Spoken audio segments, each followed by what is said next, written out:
So her mum and my mum were in hospital the same day, having Really? Same hospital. Same hospital? So everyone gets a holiday on your birthday. So welcome.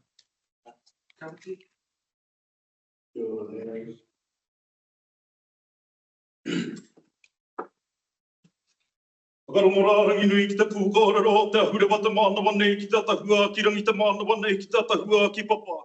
Te umutira manuku tira marangi tia hoki runga tia hoki raro tia hoki rangi a te anui. Mana wamai hoki te kutanga o e nei, pūkanga e nei, wānanga e nei, taura e nei, tawira. I ngā kino te pō, ngā puke o te pō, puta ki te whaia o ki te amara.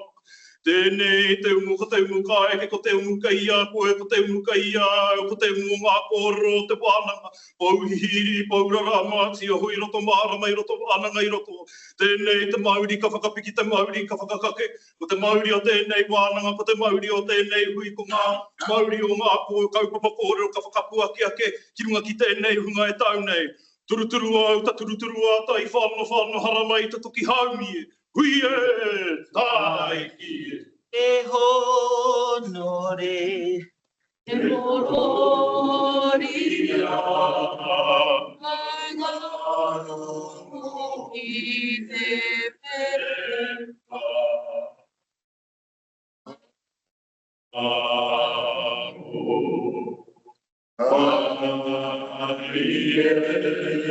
Ki ngā ngāta katoa. Agena,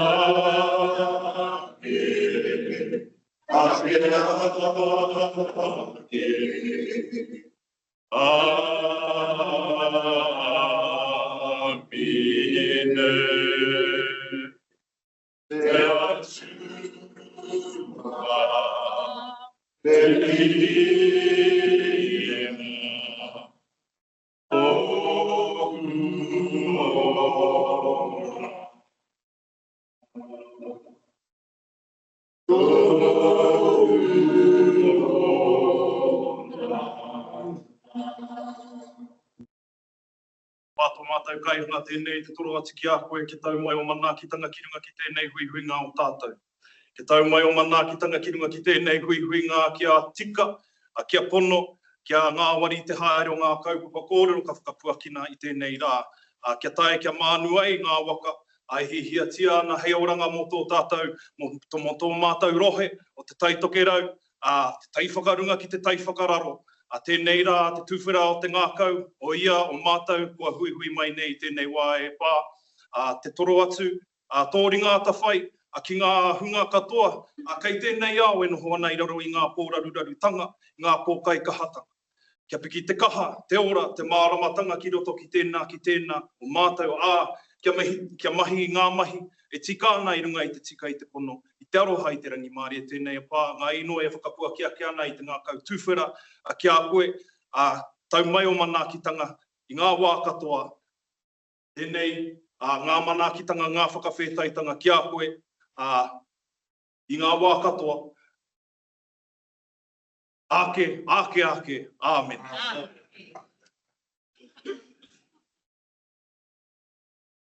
Tamai te pare, me pēhea rā taku whai, ngā taku i ngā wairea, patere, marika mai i ngā ngutu, taku tuakana, nō reira, e kawiti, tēnei rā, te au o mihi, tatu ki rungi a koe, ngā au o mihi ka pari ki rungi a koe, me taku ki atu ki a koe, e kore rawa e timu, e kore rawa e papu. Manawa mai e, te hahunga mai, Kuanga.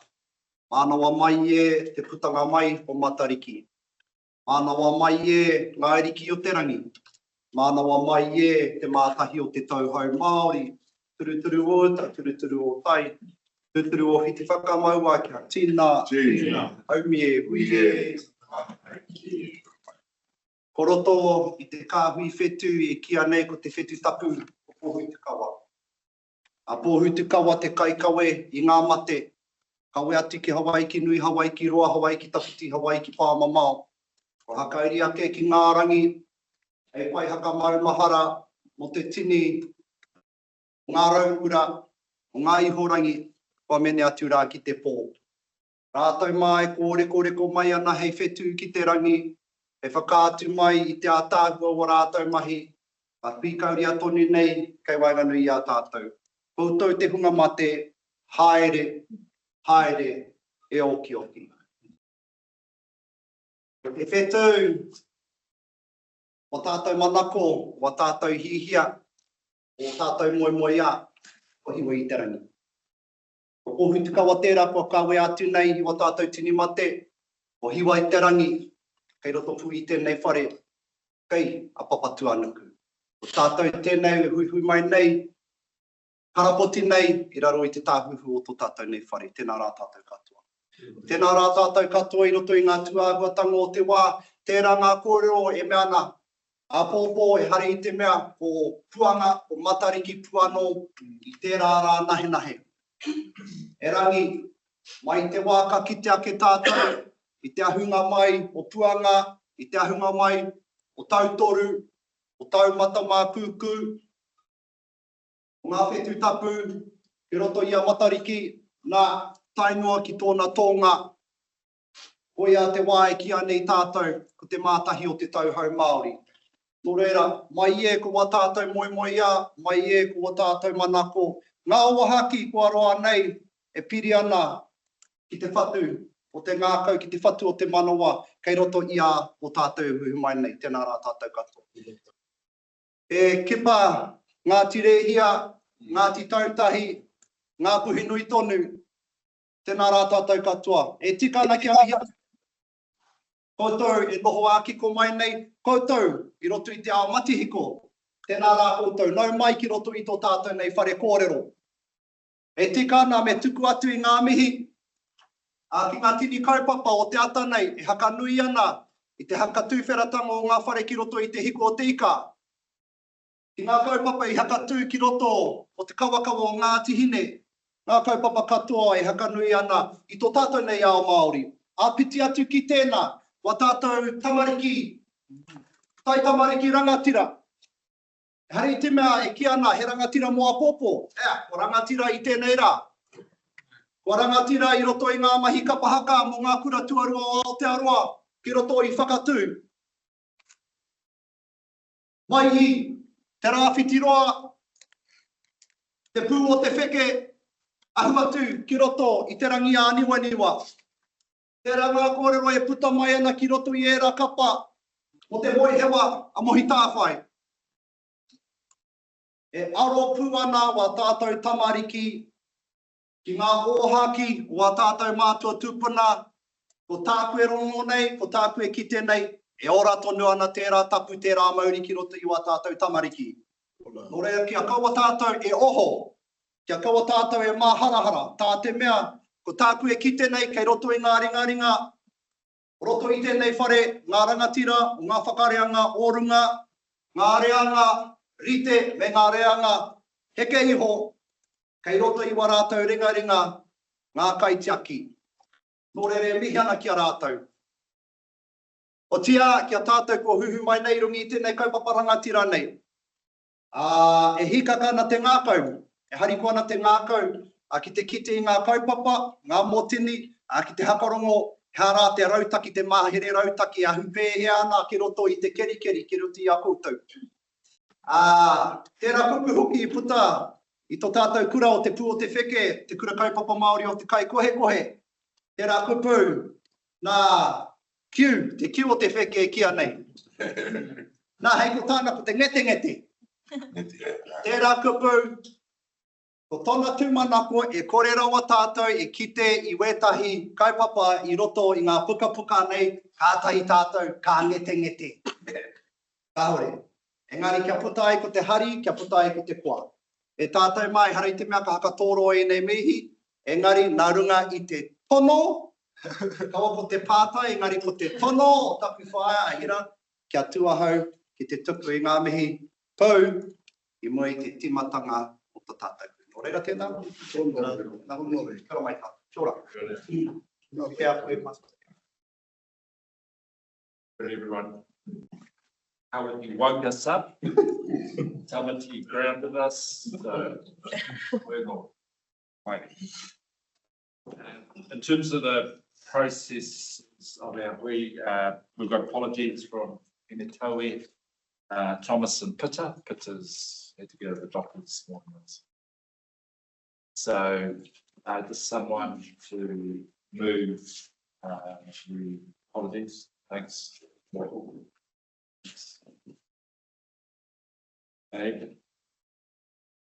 Okay, let's go to a moment we're using these where we celebrate ourselves. Actually, that's not the right way.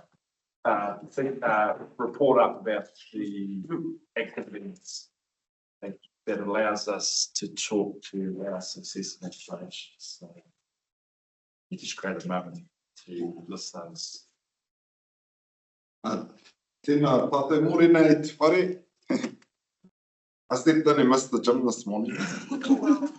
So that was the nice pick me up. Tamati, ngā krake me ngā mihi, haka oho mai, hau. I'm here. Before the celebrations, just a quick pardon that we know that the power outage that affected Northern Region last week affected businesses and individuals. Consumer NZ have released guidelines around how you can go about getting compensation for any losses that businesses or organisations have faced in that space. You can find that on Consumer NZ's website, so please check it out and don't just take it on the chin. Due compensation there. Celebration for me today, for all of us, is the reopening of Te Hurihanga Kāwharu State Highway 1 at the Brenduans. It's great to have our care accessible again. Not only for tourism and hospitality and for whānau, but I always just acknowledge Councillor McNally, who is always championing the fact that, you know, our biggest money maker here in Aotearoa is our primary sector. And the detour routes weren't inconveniences for our big trucks. They were significant detours through State Highway 12 and 14 through Kaipara to bring goods up here for us or taking them down to Auckland and the rest of the country and the world. So great to Te Hurihanga Kāwharu reopened. Councillor Rakina touched on Te Huinga Whetū, the National Secondary Schools Kapahaka competition that's on down in Te Tauiho Te Waka and Whakatū Nelton right now. I am so proud. Now, I don't know who draws these draws, and all three of our Taitokerau groups ended up in the same pool on the same day. But I don't know about you, but I was incredibly proud to watch Te Kura Kaupapa Māori o Kaipaki, Te Kura Kaupapa Māori o Te Rāwhitiroa, Te Arikura o Te Rangi Aniwaniwa represent us down there. We'll definitely hold our kids up high. Tonight, we will find out the top 3 on each day and who will go through to the final top 9 tomorrow.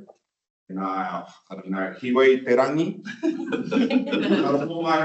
I would love to see a Taitokerau group going through to the top 9. I think we've got good chances too. Oh, yeah. Such good chances that a tūmaki of one of the kura may have been asking me to reach out to my contacts in New Zealand to see if we could charter a flight.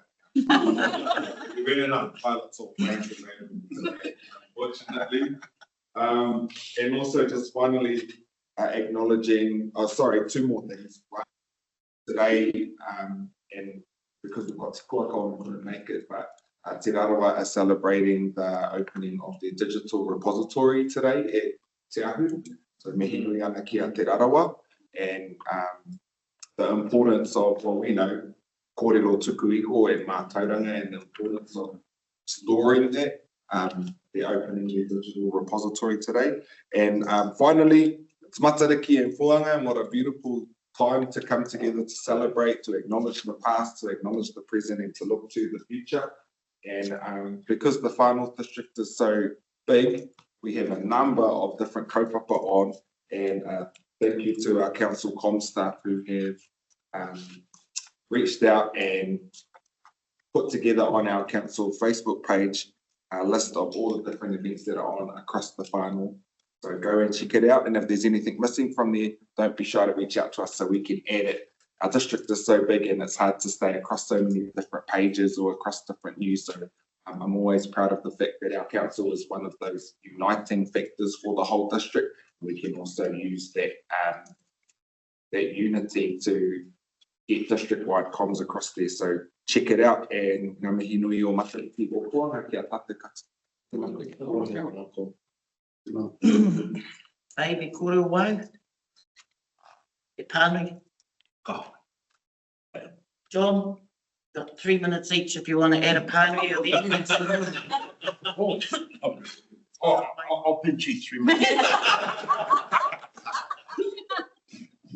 Tōtu me tuku ngā mihi kia tātou katoa. Te tautoko hoki i ngā rangatira i tuatu mui a hau. Ko mihia, a rātou ko mene ki te pō, nā ka tuku tēnei pānui kia tātou i hinga tētahi o mātou no te kainga nea, nai Frida Evans, tētahi o mātou o Tāhika Road, i hinga e tiata nei, ngā māuiwitanga, i runga iaia, no reira, ka tuku ngā mihi ki te whānau Evans hoki, no nei noha nei roto kainga. Tuatu tēnā hone, tuana ki te tautoko i ngā mihi, kia koutou hoki tai mai, i tēnei o tātou hui.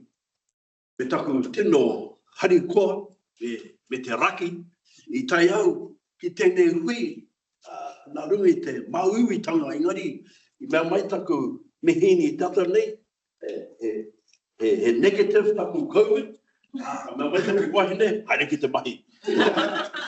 Reo i aia nei. A whai koe. Kora ka watu nei, e nei koro, nei pihana, kia koro tahi e Harry, kora ka watu tino mohio, o wai te tuakana teina, i puta e wainui a koro. E pēnei taku waiata, happy birthday to you, happy birthday koro tahi. Me te hari hoki o koro mama i puta a pai hoki o koro apotanga. Te tahi o koro he grey hair, te tahi. Tō huru e hilda. Te pere, taku hari me te koa. Te kona kaurua, e arehi nei tēnei hui. I runga tō tātou whare, i roto i tātou whare, i runga hoki ngā kaupapa. E tino pānei kia tātou. Ngai Māori. No reira, tātou mā, bueno, mehiana ki ngā rangatira i mua i a au, i te mea, ke kone te kōrero, ke kone ngā mahi, kai mahi, ki te whakaoti, ki te mahi ngā hia o tātou. Reira, ngā mihi 3 ways, tēnā tātou katoa. Nani. Kaore anō engari tautoko, tēnei taku tui tahi e tai mai ki tēnei. No reira e tautoko mea ngā mihi katoa. Engari ki hae te tino nui ngā kōrero, tautoko ngā kōrero e mui ahau, tēnei kupu te ngete, tēnei ki rungi taku hene ngaro me pēhea te whaka kōrero e rā kupu. I think I know, because of late nui rawa ngā ngete kōrero me te runanga. Atu i tērā, pai ki te rongo ngā kupu o te kainga. E no mātou nei kura o kaikohe, oho kereru te mātaki e rātou i reira rā. Tēnei te mihi anō kia koutou ngā kaunihera mō ngā ko ki te tātou, ko tai te wā mō era o ngā whare, kaumātua, ngā whare cabins, ko timata ngā puaretanga, ia marae. No reira mihi kaua kia ki te kaunihira mō tērā. Tātou anō roto o Matarawa, kia tātou e tahi o era whare. No reira mihi ana mō tērā. No reira he celebration tērā, he whare mō tātou nei kaumātua. Ai ki tana tātou tērā mea i rungi te pau ka whakāta. On one hand, ki tana tātou te marika painga tanga o tō tātou tamariki, I runga I te atamira, engari te rātu taha ko ngā taumaha o tō tātou nei kaumātua me pēhea tātou. I te hiki, te katoa o ngā pui. Nō reira, tēnā tātou. Koe Morena koutou. It's great to see you all this morning. We took a couple of moments out to reflect yesterday after we struck the rates. We got a good result, I think, for our communities and our residents far north. And this week is my first anniversary. So yeah, it's like I've made it through a year at council. It's been a good experience. And I was just thinking, there's a great energy in this room today. That's Matariki. But also I remember our first Te Kuaka meeting. I'm not sure when that was, but it's just, it was literally when I stepped in here because we appointed Harry as the chair. And I feel like this committee is just getting into its stride, actually. So I'm looking forward to today and get into it. Great to see you. Kia ora tātou, ngā mihi ki ngā manuhiri katoa. Every Māori that walks in this door he mahanga take e pikaungia e rātou. So mihi atu kia koutou katoa. Just a mihi atu kia Boy Beasley, kia hone pene, kua Heiturangitia. And you know, maumaharau ki tērā tau I mate a tan mihaka. And ki te hoki au ki te kāinga e tahi taima pāhi te marae o ahu, te ahu. Whakaaro au, kia ora Dan, te hana. Ko e te mea tino, ko he te kiau. I tēnei wiki haere au ki te hui I te kau I whakanui a te au pauri Maria Mino Kapa, kini. I makere mai tana tūranga tumuaki o te runanga o te au pauri. E nā piritau uhi a keirungi iaia tētahi taonga o tētahi niho tohora. One of the stranded whales that he momo hiki whawhai pia I wainganui Ngāti Kuri me te au pauri. Oira tohora engari you know, and tengo tira taonga ko te wai mahuru. And I mea tu te au pauri kia kaha I roti te whare raiuna.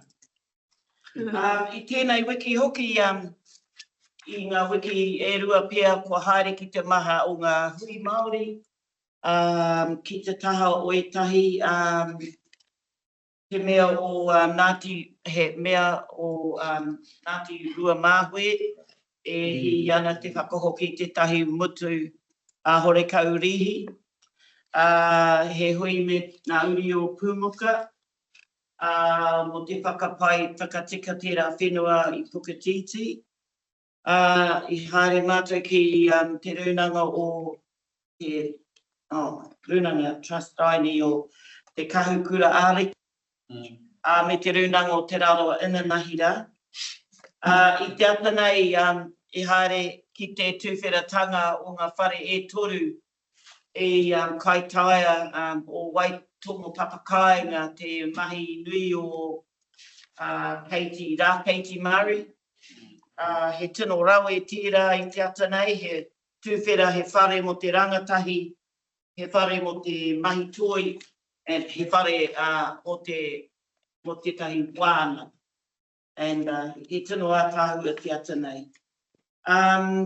I tira wiki hoki haere te Gaza caravan, mai te rerenga wairua ki te Pāremata, mai atu ki te Pāremata I te Rā Pare, I a mātou I kaitaia, I reira he momo rally, kōrero ki wainganui ngā kaitautuku. Kei reira hoki e tahi o ngā whanaunga e whakahāoi a te rōpū, I te anyhow, e taki anō tira. Ko haere ngā wari tira kaupapa, taua rōpū e I ahu mai I Whirinaki. E kei reira he wahine I Mārena he Māori o Whirinaki. No reira, tērā te hono o tērā whānau no Gaza. Atu I tērā, mi atu kia koutou, kia honi Dalton, te tahi o ngā hoa o Otara, I ngā rā o mua. And hariko te kete I a koe e kawi ana tērā kaupapa o te roto o Māpiri. I te mea he take roa tira, whakaroa hea te take ka hoatu pūtia mātou ki ngā roto hau.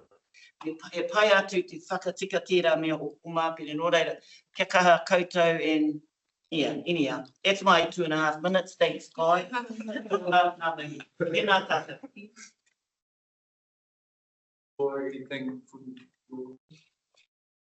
Ai, kia ora mōrena koutou katoa te mea tuatahi me kawana I a koe. E kawe, o te reo ngā rangatira hai timata te hui. Mō tēnei tātou nō reira tēnā koe anō hoki ka huki kia koe tāmati mō tō pupu tautoko, mō ngā tamariki mokopuna, mō ngā kapa hoki rānei, me ngā mahi katoa o ngā whānau I roto I tēnei. Nō reira tēnā koe. Kia ora mōrena whānau, ka Ngāti Rehia, kia koe kipa, sau, mā, kia koe hone, hari te kwa. Good to see you face to face, hone. We did a bit of work over COVID, so I just want to acknowledge your efforts over that time as well. So good to see you still connecting in with all of our kaupapa te tai pukero. Koutou mā tēnei te mihi atu kia koutou. What's happening in Whangaroa? Heaps is happening up in Whangaroa. We held our board meeting on Monday. A couple of issues that gravitate our people's attention. First one is the iwi aquaculture changes that are happening through Te Ohu Kaimwana and a couple of others. So we're getting involved in what that particularly means for our whānau. Second one is about the maka stuff. So you know how our whānau gravitate to all these sorts of kaupapa, burn a lot of energy, burn a lot of time, not a lot of outcome comes out of it. So there's changes to maka, which means that there's no funding available for any subsequent huihuinga. So a lot of our whānau are sort of rushing around trying to figure out what the next solution is in there. The other part for us in Whangaroa is te kotahitanga. So Whangaroa is my, you know, in our world, it's our only world and it's huge. But we've actually got kahukura ariki and we've got the papahapu and we've got te runanga o Whangaroa. And we're all cousins and we're all related, yet we draw battle lines with one another. So what we need to do is come together and agree on what are the common priorities for it. So we're going to start reaching out and holding hui so that we start to get a common platform so that we can start collectivizing our efforts and sort of stop half the time fighting with one another in terms of kaupapa. So just a bit of tidy up work in Whangaroa at the moment, but I think we've got a good platform going forward. We've got a huiai we're going to call later on in this year. We've got a pūtaiao kaupapa on the 21st of July. Robbie and a few others as well for us. Well, anyway, whānau mā, that's what's happening in our patch. Kia ora. Kia ora.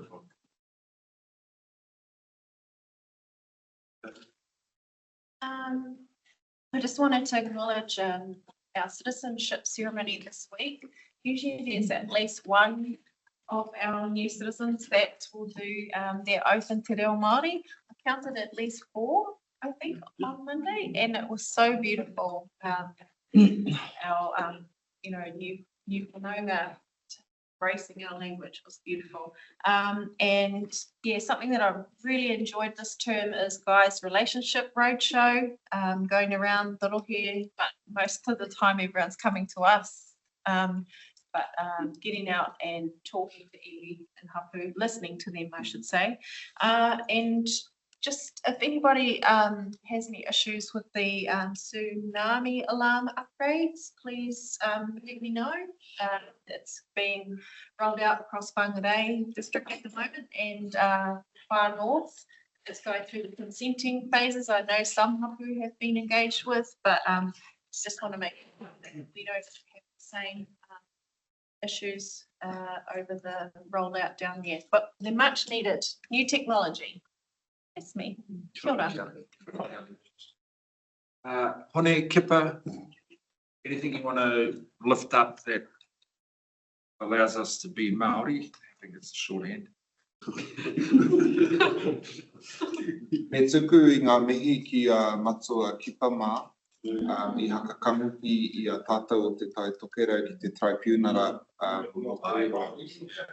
was very fortunate to be down in Wellington already a couple of weeks ago for Local Government New Zealand, and really, my cousin who's just become a lawyer was said, come down to the tribunal right now, and I got there just in time to listen to Matua Kipa addressing the tribunal around why, what is the number?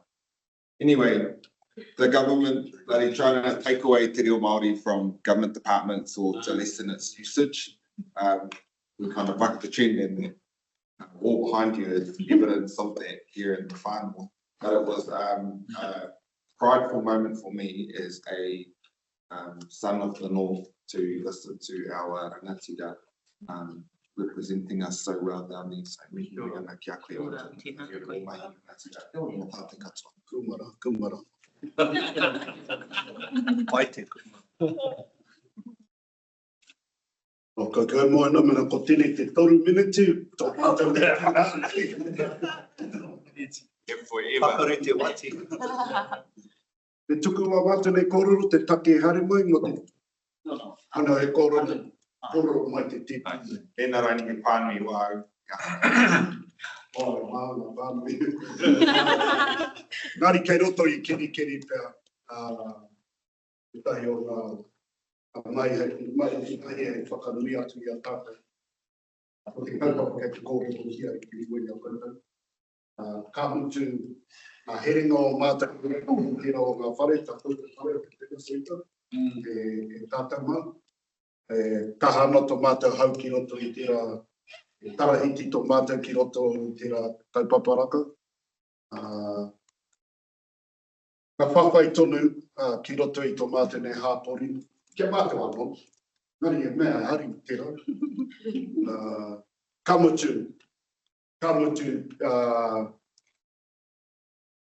ko te tino tūmanako, kia piki aku I tō tātou reo ki roto I tō tātou hāpori, haramo ngai Māori ana e kite ana mātou tērā, I roto I ngā tautoko, ki kō. Amuri ake ka kore ratu.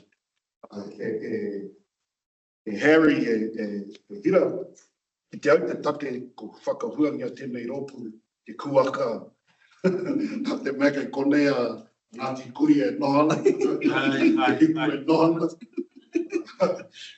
Tēnei rōpū a Kuaka, rere me mihi atu kia korua tahi. Te tuakanga e Harry. Moi ai koutou, whanoko tahi taha, ko tāku taha ko Ngāti Kuri. Ka mutu, tēnei taha ko Ngāti Rehia, ko te taha toko māma. Toko pāpai I whānau mai roto I te hapu.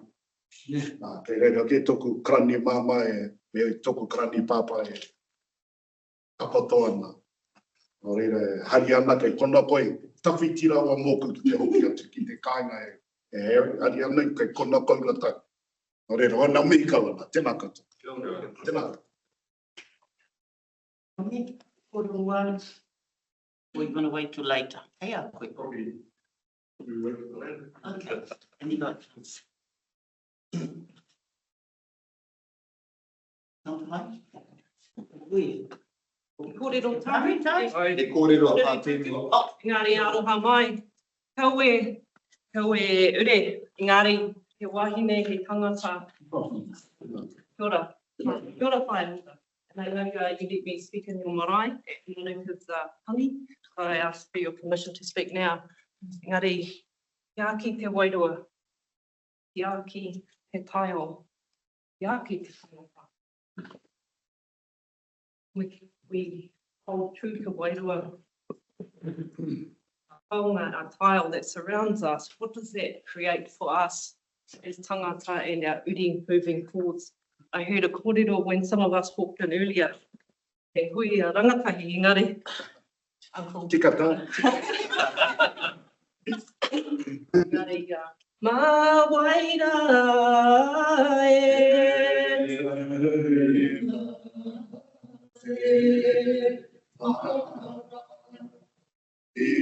Just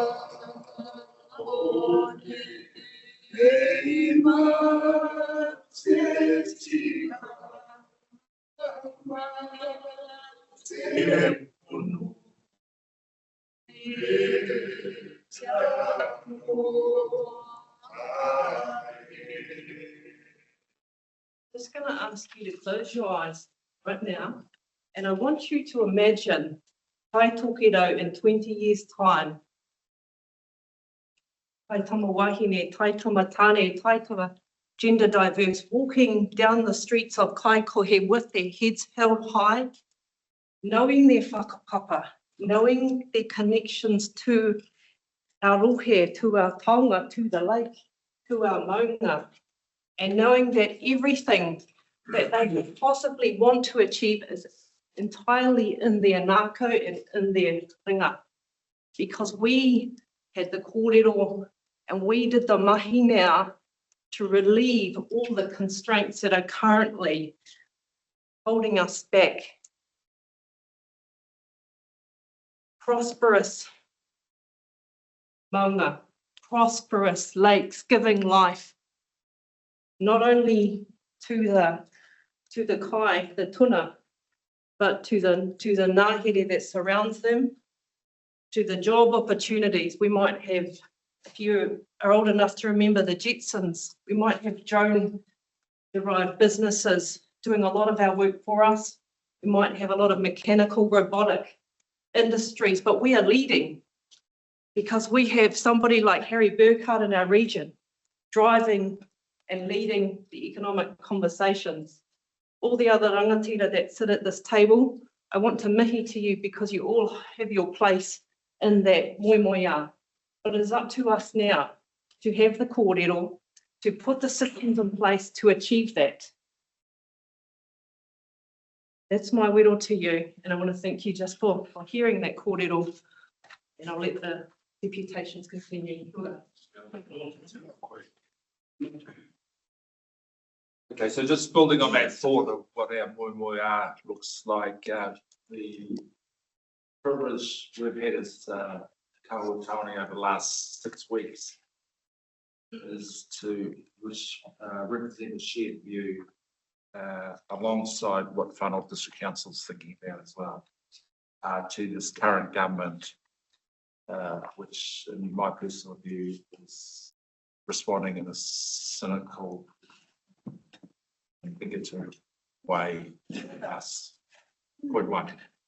And the dissonance of that, there are some elements within this current government and previous governments that we align to. So I've had the privilege of responding to the fast track approval bill, the Māori wards bill, the water services preliminary bill, and each one of them is we were able to remind two things. We have to hold a relationship with the Crown, and we have a strong and building relationship with local and territorial authorities, and I was proud to articulate what we're doing here today. So even though you feel the political agendas in the ring, really busting around a conversation around a pluralistic world. To your point, we need to continue that conversation because that's the aspirations our tupuna saw in He Whakaputanga. So we need to continue. And the addendum to that is I met with Murray Bain just to do a review on Whanau Holdings Limited, and my singular message is to ensure the elements that are being, the notions that are being discussed here feed back to those CCOs. So Guy, thank you for the opportunity to be. The regional corridor is iwi hapu are being asked to attend a number of those regional conversations. So I had the privilege of being part of a deputation to the Transport Infrastructure Committee around building a 4-lane highway from Warkworth to Kaikoui. Which is $11 billion spend. The target is to deliver it before 2035, 2040. Got a $1 billion spillover benefit. So that's not on the current government's program, but we were able to lift it alongside Northern corporate groups. We're always looking for corporate friends.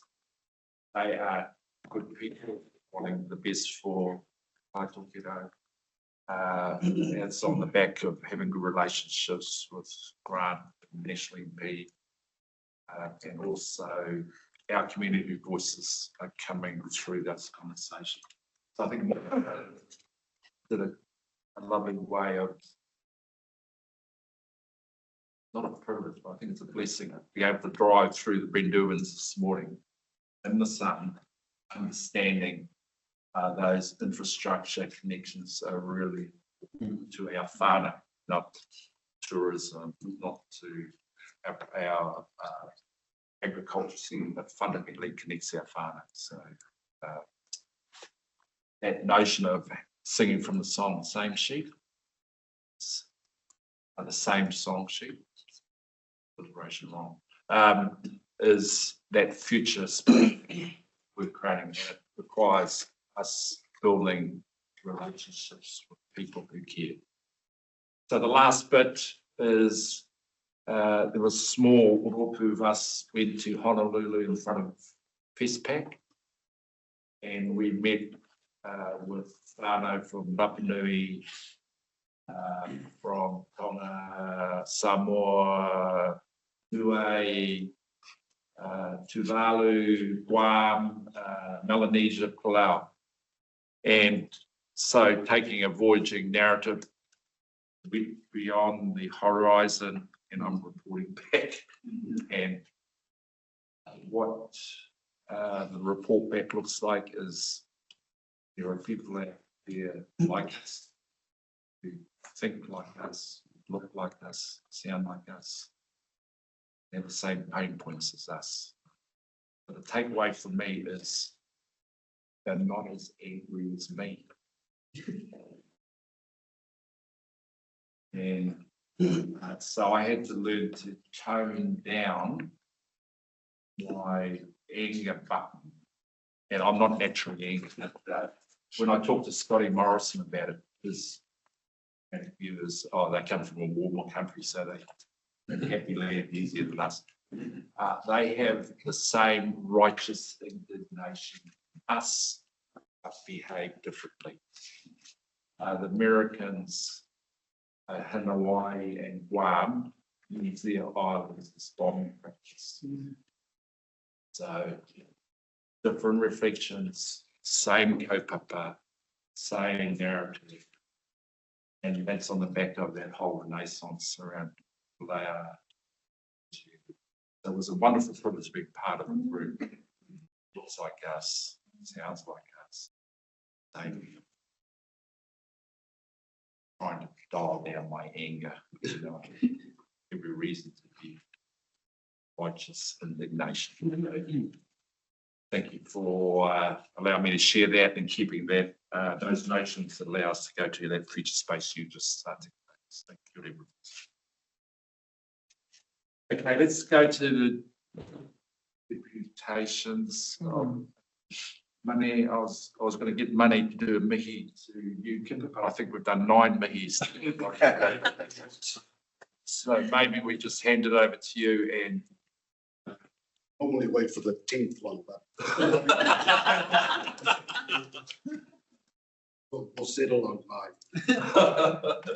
So let's hand it over to you, and we're in your hand. Oh, okay. I must start with them.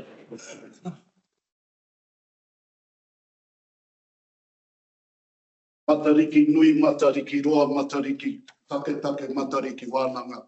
Anei mātou e ahu ana ki tēnei tapu ki tō aro tapu.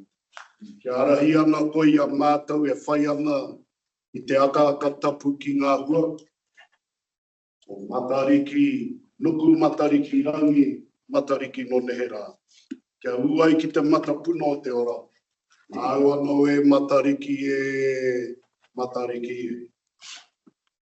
Tikana ke timata tēnei mihi, tēnei whakāturanga, tēnei kōrero ke koutou, e whakahongare tēnei wāhanga o te tau ko te mai ki roto i a tata. E kāwati tēnā koe, tāpiri atu ki tēnā o ngā tawhito, o ngā taku, i kawana kia koe, taimo hoki kia koe e taminti, ngā mihi, mai o hai tukono atu kia mātou ngā tira ko hau mai ki roto i a koutou. Te rānei no reira, tēnā koutou. I te tonu toku tūkia ki te tua mane, tēnei tāku tuatahe ko hau mai ki roto i tēnei o ngā ropu. No reira, kei a māua te whiwhi te honore, e mane. Ko noho ki moe te aroaro o tēnei ropu. Ko taunga ke hau i ngā marama ko pahure nei, te tūhe lectern kei konei, kōrero anau ki te tribunara. No reira, hari ana i hare mai mātou, mārunga i te hari.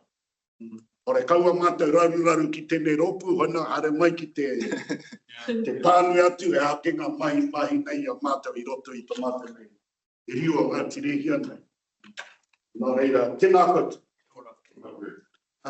Me huna atu ki te rātu ngā reo, nā te mea he kaupapa reo rua tēnei kaupapa. Ara te reo o Ngāti Kuri me Ngāti Rehia, e ngāre te reo Māori o mai ki roto i a tapa. It shouldn't be any surprise that, or maybe it is, that we bring our kaupapa Aotearoa Reorua, which is a tripartite arrangement between the Kaunihera, the council, Hapu, and Department of Internal Affairs. This came, Guy, when Sean was sitting in your seat, when he was there, so it goes back quite a way. When and it's more his partner, Justine, was working for DIA at that time, and she was responsible for running out Aotearoa in Rotorua. And then they went to Otaki, and then they went to other towns, and they haven't done any up here. So we lobbied. That's a nice soft way. Be nice. We lobbied, of course, had some discussions with her how we can bring that kaupapa here into Kirikin. And of course, when we got that, we were quite challenged by other areas and saying, why Kirikin? Why not Moerewa? Why not here in Kaikohe? Why not in Kaitaia? My challenge is, you should already be Aotearoa. You should already be Aotearoa and Moerewa. You should already be Aotearoa and Kaikohe. If we can do it in my town, we can do it anyway. We can do it anyway. So we took that on, and we're into. We've got a strategic plan that we've implemented, that we work together with the council, Whanau District Council, and so a lot of the mahi that we're doing is stuff that we do. Our hapu does, stuff that the Kaunihera does, and joint work that we do together. We've set up a group which is led by Te Hononga Ropu, Te Hono Ropu, and we've been working together. I'm going to introduce shortly Te Kaiarahi o tēnei kaupapa. Ore kai tū atu I say that because our reo is going to be driven by those that went to koanga reo and kuranga. Those are the ones that are going to drive our kaupapa. There was no kura kaupapa when I was around. There was no kohanga reo when I was around. And so those are the ones that are going to drive any kaupapa. Any kaupapa Māori you want, make sure you get someone that's gone through, one of our kids that have gone through koanga reo, kura kaupapa. Ko koike o rata ni ngā o rata whakaro. e kawe in e kaupapa. So I'm going to ask my kōtio here to introduce herself and just work on one part of the mahi that we've been doing. And then I might just close it off with a few challenges, of course, for all of us. It's to ponder is another nice word.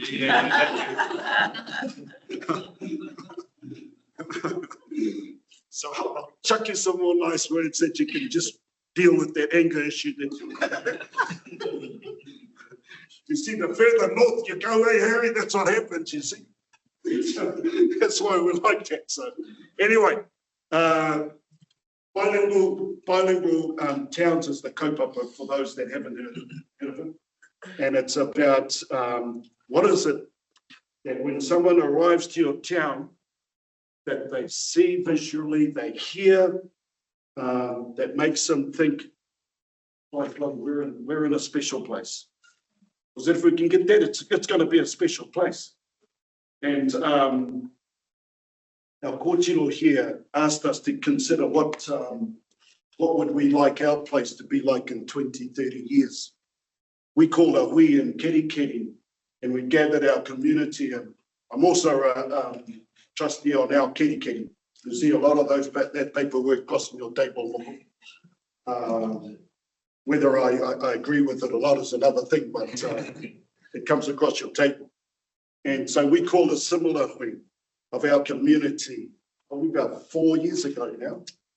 And we only posed one question called, what do we want keri to look like in 30, 40, 50 years' time? At that week, there was probably 300 attended that week. There was probably 6 that looked like me.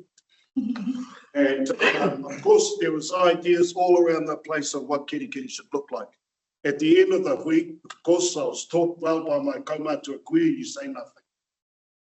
Until you read the room, until you've heard all of the kōrero, and then you can make a proper kōrero that fits with everything that's happened. And so they turned to me and they said, Skipper, what do you want keri to look like in 30, 40 years? And I said, actually, I want it to look like me. I want keri to look like me.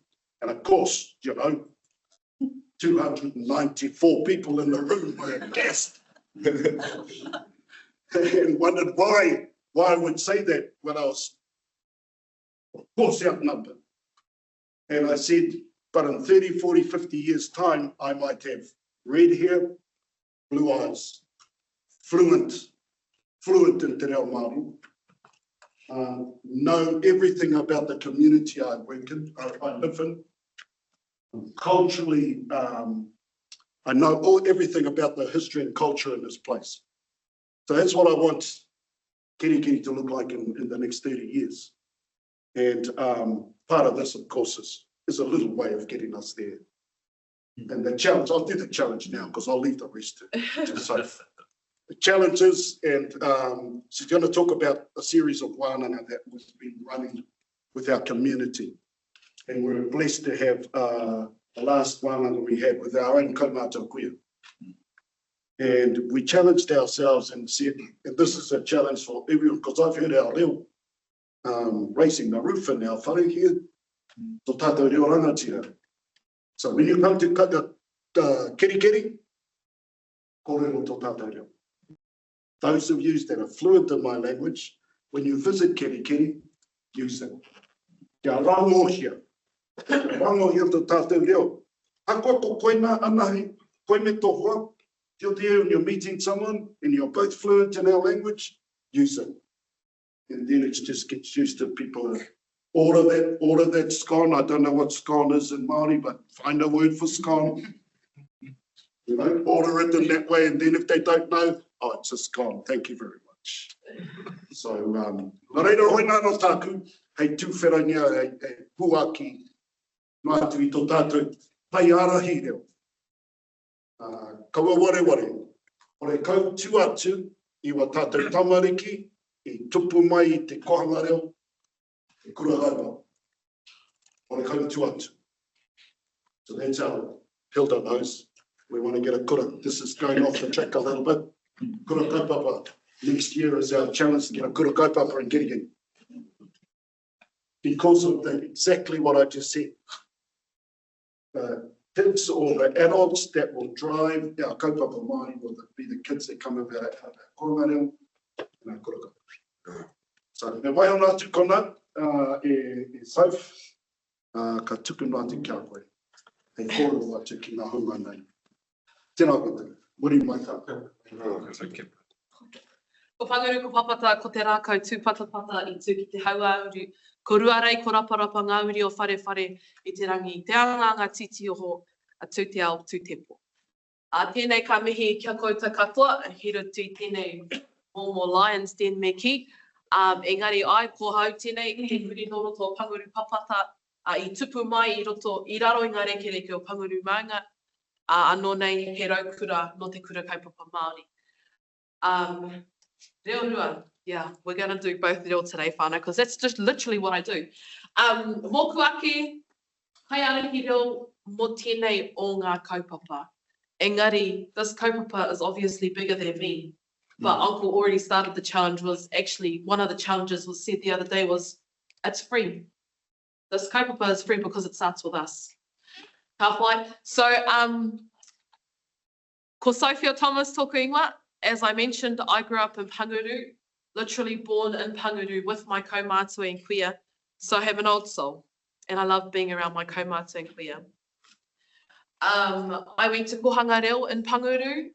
I started at Te Kura Taumata o Panguru, but then ventured to Te Kura Kaupapa Māori o Te Rawhitiroa in Whāngarei. Kohanga generation, Kura generation, but really what drives me is my passion for te reo.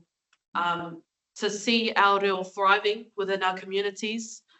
And of course, I call myself the whāngai of Ngāti Rehia, which I'm very privileged to hold that one of many of those spots as a whāngai through Wakama actually. And that's one of the kere, I guess, that Auntie Hilda and I share within Ngāti Rehia.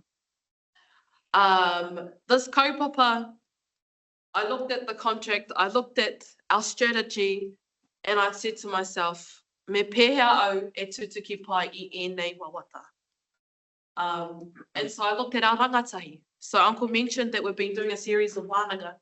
And so I went for our rangatahi first. They spend more of their time within our hapuri than I definitely do. I'm usually at the lake or out in Titi. Whether they're playing or hanging out with their metes in spaces that I don't hang out with. So their reo was really important to hear because a lot of the time their reo is actually overlooked. So we had that wānanga with them and it was about introducing reo rua, the kaupapa itself, but what does it look like, feel like and sound like to them. So they chose 3 places within Te Kerikeri. One was Common Road, I think that's how you say it, they called it the Strip. Tētahi atu was the Whare Puka Puka, the library, and the park.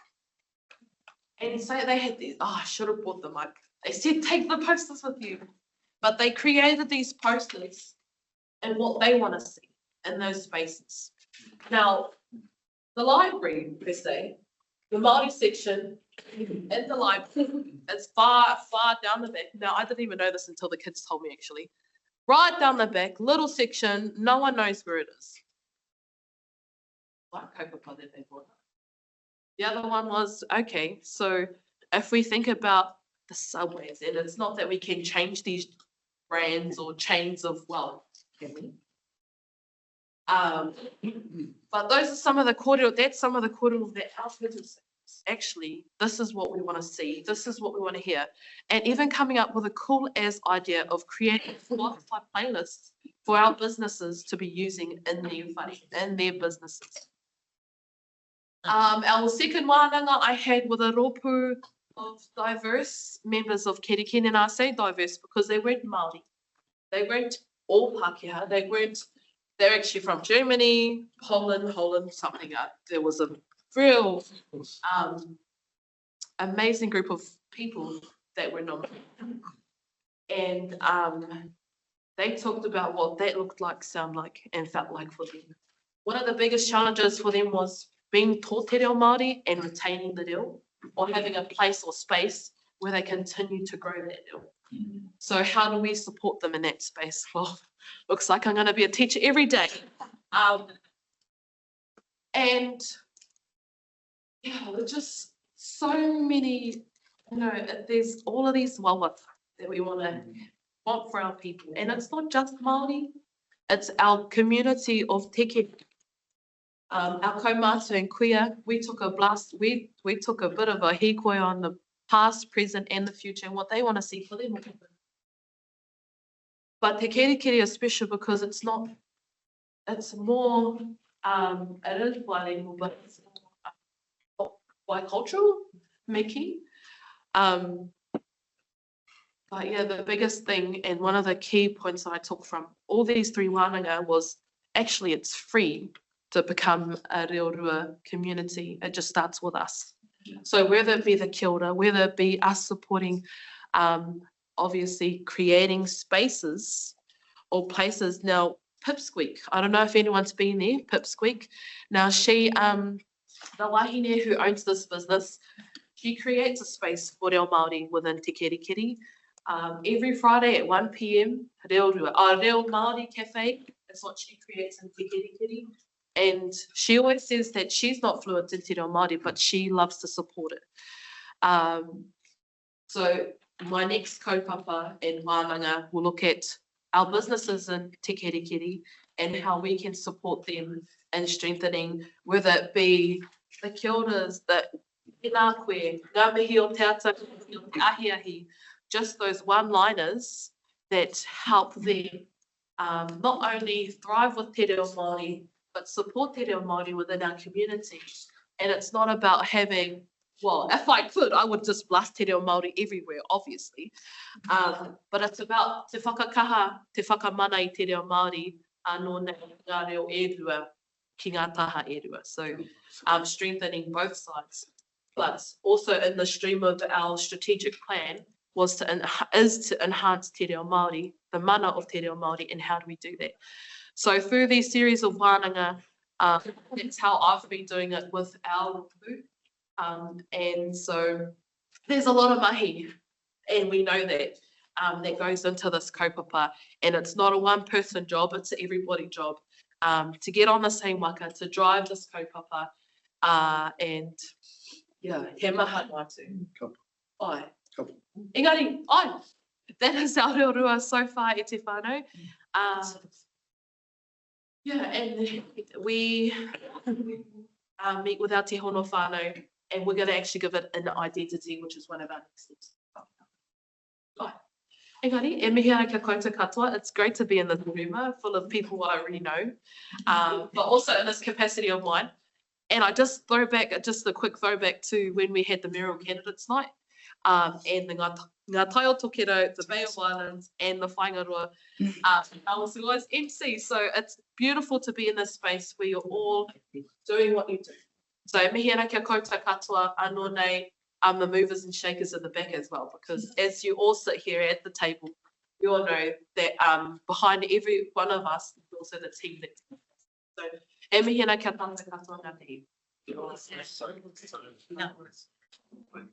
Pana e kapinua te wa mau kōrero I tēnā thing.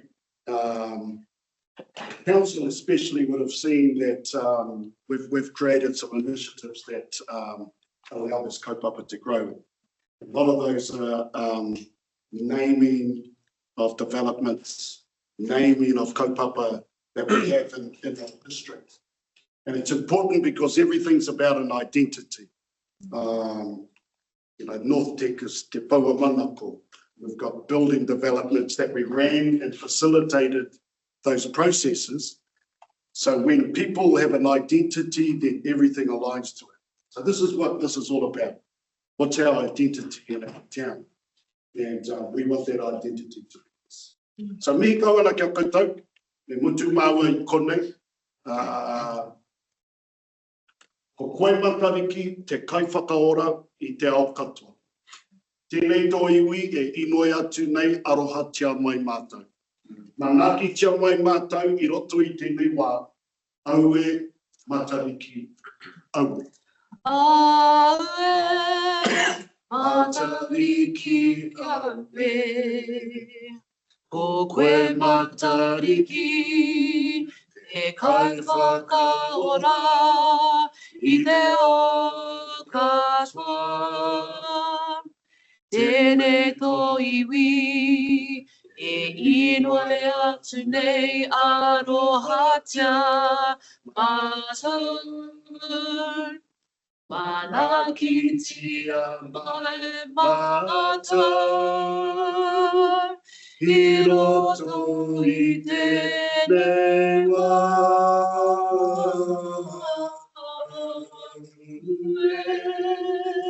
Matariki awe, matariki awe. Kaua ware, te wā ka tai atu koutou ki roto i keri keri, uki tō tātou reo. Uki tō tātou reo. Reira, huri ana, tēnā koutou, tēnā koutou, tēnā rā whātou. Kia ora, kia ora, Sophie. Loho ki uro. Ai tuakana. Kia ora, Ngāti. Ngāti rehia, me mihi kau atu kia koutou. I te mea, i tērā wiki, i haere mātu ki tētahi hui i roto keri keri, vision keri keri. Tā mātu tainga atu ki kona, he iti o mātu, engari te timatatanga, tā rātou i whakahaere te karaki. I whakahaere te karaki, i roto i tō tātou reo. Mērā wa atu o ngā kaupapa. Nō reira, e kite ana ngā hua, nā koutou i tēmata, e haere tonu, nā tētahi atu hui, ka haere atu hau ki kona, o te tuna seta. Anō, ka kite au, anō tērā momo krakia, nāui ako, e haere tonu ana. Tēnā koe. I roto i a koutou, nō reira, e hale te mea he kōrero anō, engari kua kite au ngā hua, e paterena mai nei i roto Ngāti Rehia. Tēnā e mihi ana ka koutou. Lawrence, you want to add something to what is the Through the chair, it's been a pleasure working with Ngāti te kaupapa through. The tō tātou nei ka mātua, nāna anō te kai trāu mo tia i kaupapa. Ana tai. Should we support that work? So just not you come on and go to Kia ora, mihi kia koutou, tēnā koutou. Okay, I was just reminded by the person on the left. I see a lot of this is that immovable force. Basically inertia, it's of it, so well done. We have the privilege of watching government agency bureaucrats meet to us and do karakia, so we've got this inertia going on. So we'll work towards that moi that you talked about before, so ka pai. Kia ora. En hei tautoko, nā mihi kia koe mo tō haunakitanga ki te tribunal. Yeah. Tēnā koe. Me tō wero kia rātou. Rangatira ki te rangatira I rongo ai.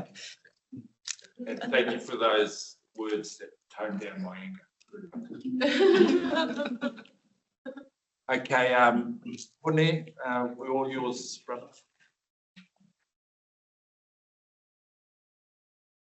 Nā rā tātou, tira mai, te rungi te kaupapa.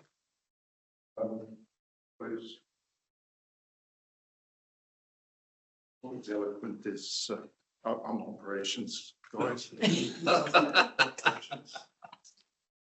My background is military. I grew up in Otara with children then, but I left really early, about 15, to join the service.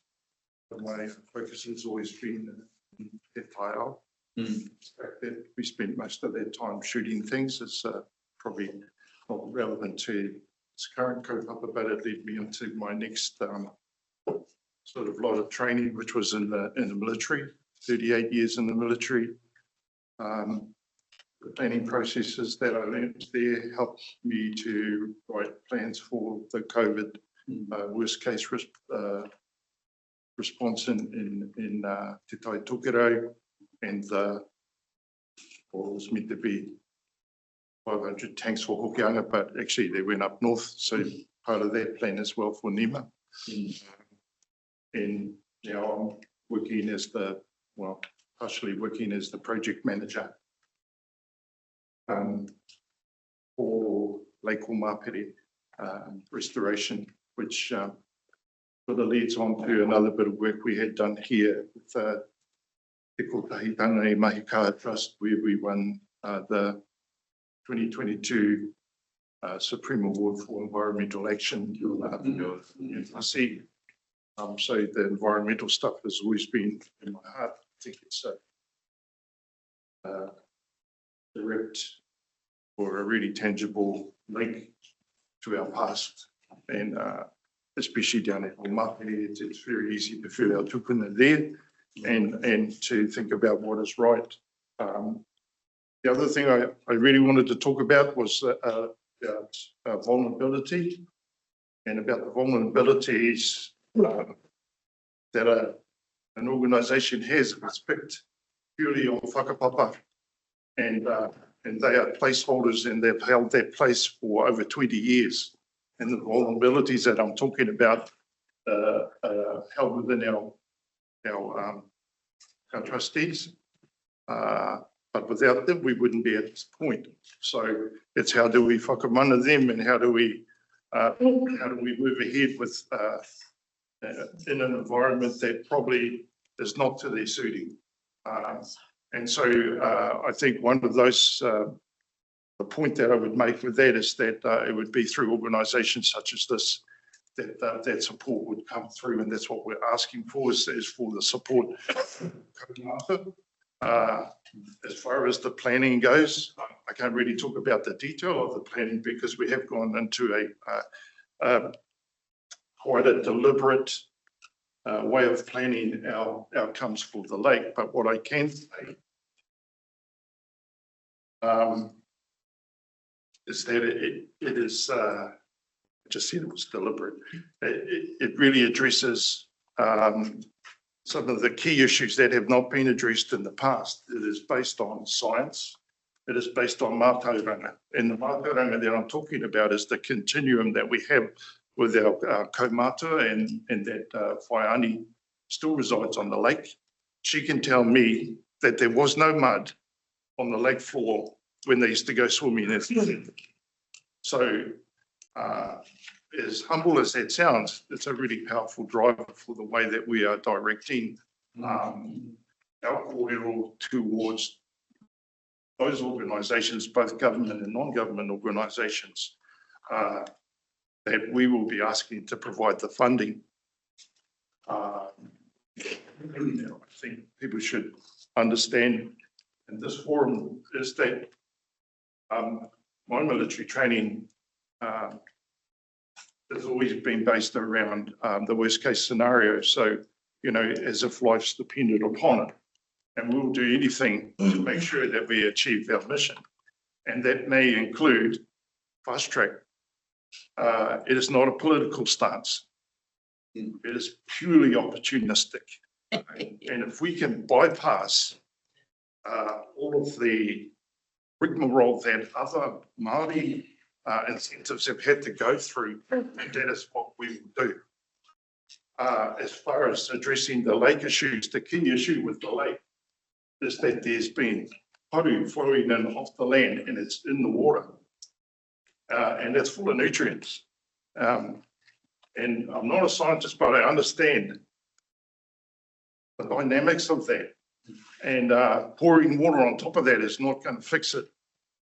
So the other thing that we would probably be looking at is dredging, targeted dredging. Not dredge the whole lake, not dredge all of the habitat and all of that sort of stuff. Find out where the nutrient is, and then we dredge it.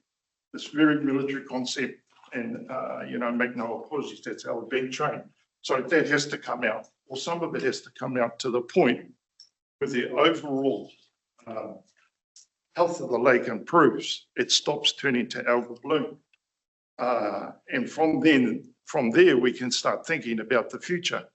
I think as far as the workforce goes, we will raise, train, and sustain that workforce from within this area here. And that should be from the very bottom up to the science level at the top, so that we maintain our leadership over what is happening with our lake. And so, you know, the benefits, the monetary benefits, the commercial benefits, they'll come. And so will the arguments about ownership and all of those sort of things. But the thing is, we're focused on restoring the lake. We're not, you know, take those things on as they come in the future. And by that time, I think I would have handed over the role of project manager. Yeah.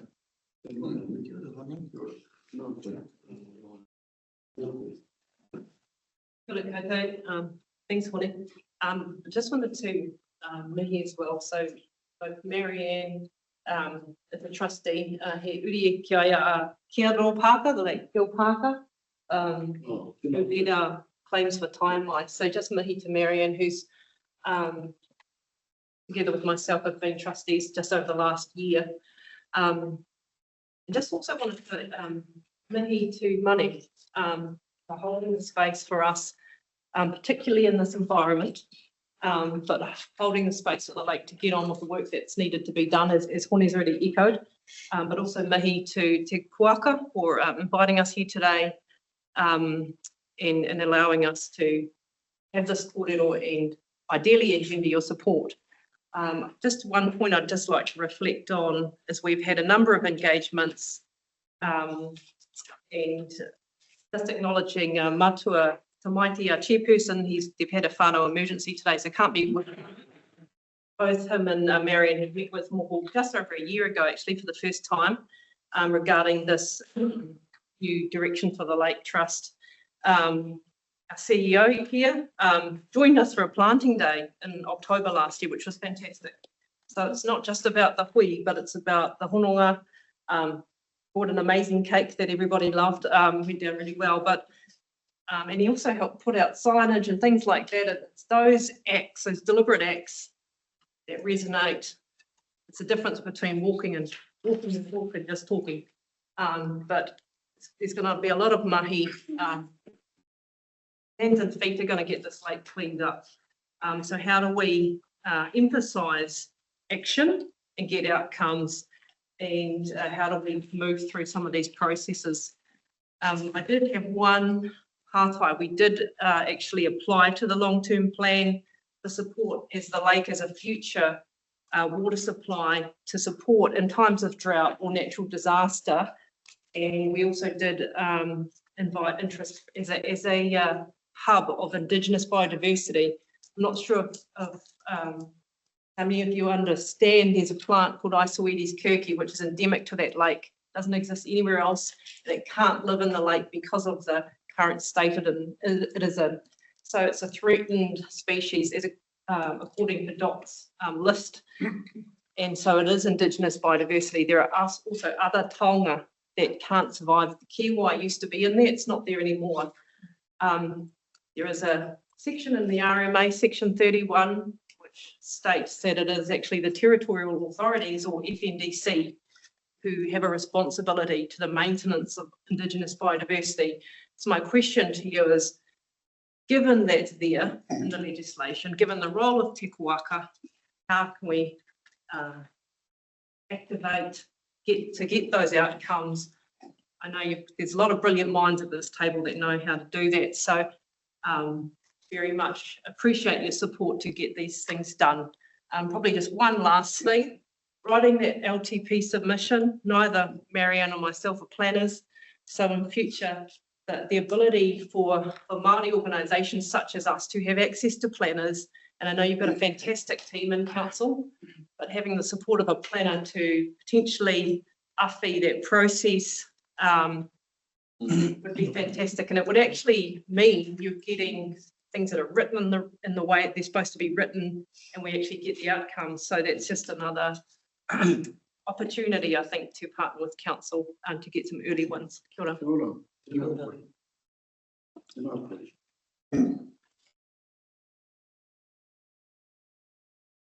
Yeah, that quarter, I think pretty much us there. Couple other things to military things, they are socially awkward. One year, so yeah. Not quite on me. Thank you, Kuaka.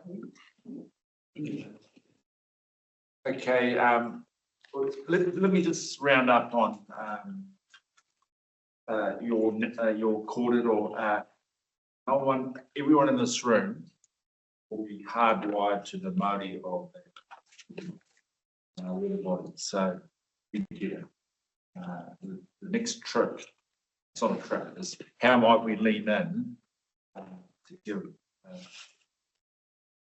emphasis to your mahi that allows us to restore the Māori of the water body. So maybe that's the Moko and Guy, that's the next conversation you can have openly or offline. And I'm just watching Mane help us get to the first step on that hopscotch. So Mane, maybe. And just a bit of advocacy here, I suppose. Mihi atu kia koutou katoa. Hone, I've met actually, and the advocacy is probably from a external organisation perspective, from iwi, also Rangihāmama or Māpiri Trust, who own land around there. What I can clearly see with the increase of capacity around the Lake Trust Board, notwithstanding all the history, is there's a clear drive to progress the Māori of that lake. And we all know the significance of that Lake Te Ngāpuhi. And we've met with the trust, and what I can see is just a real concerted effort around, never mind all the kōrero, because it's been kōrero before, but how are we going to actually get behind this? And so advocacy in the part that whatever role council plays, there are all of those mechanisms that are there, and I'm not too sure, but we're working on the mana whakaono that comes into it, Ngāpuhi. But also I advocate, as well as all of the regulatory stuff, there's this kind of another black book that we're calling the and everything else.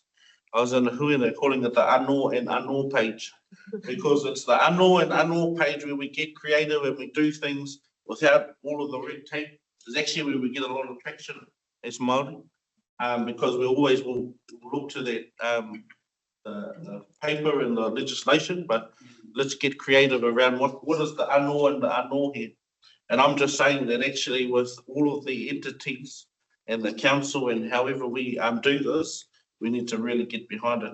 Just a few things on the fast tracking and a few others. If anybody, probably nobody saw the thousands, but Ngāpuhi put in the submission against the fast track as well.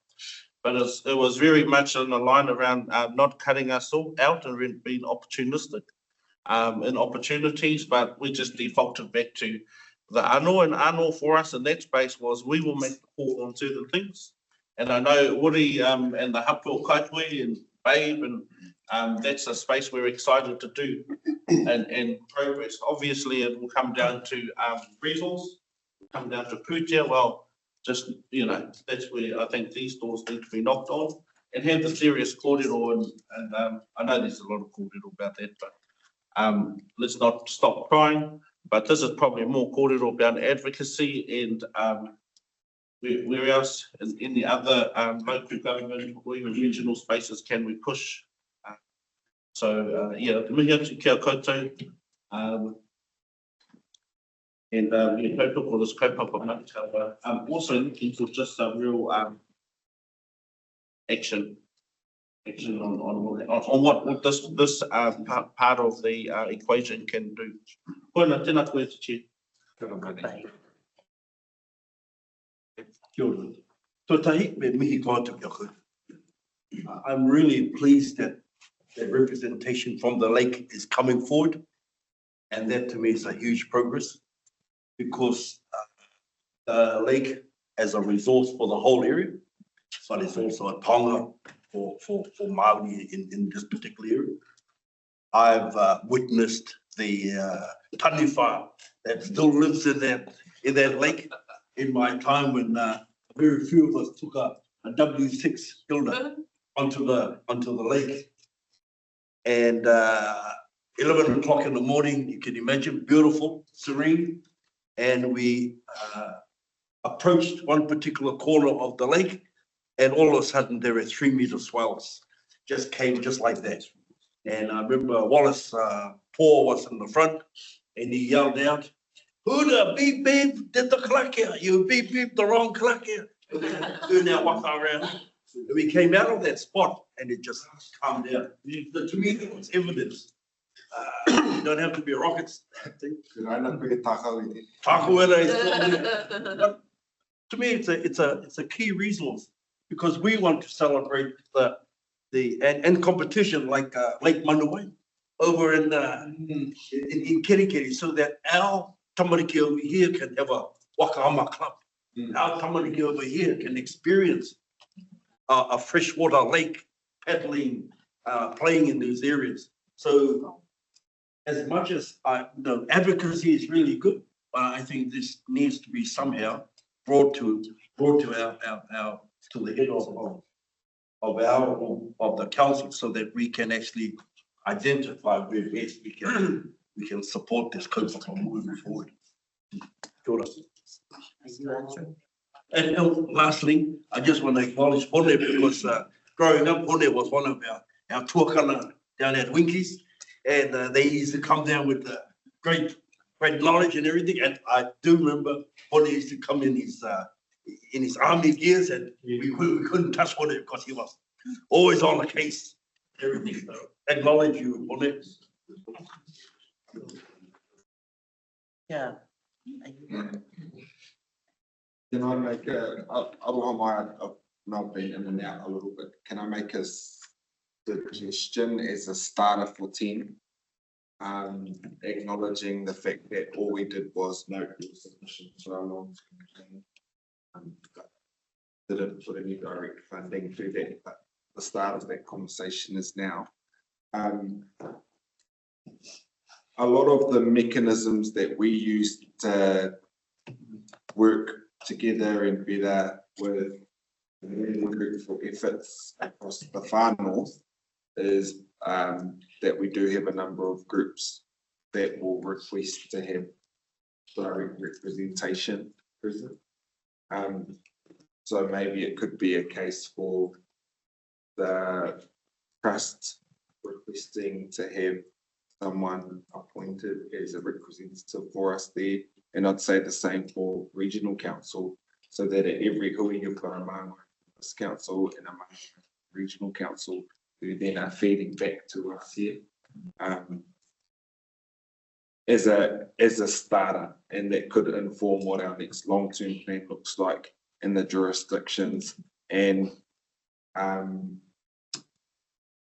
it won't be you've come to us again today and then we all, in all sincerity, all want to see the restoration of the lake, but because life in mahi, if we don't have formal processes to kind of capture and track, then in a year's time we'll probably come back in and go, oh, I still actually care about this, but I haven't been able to put any energy into or see that connect in that space as an option, perhaps.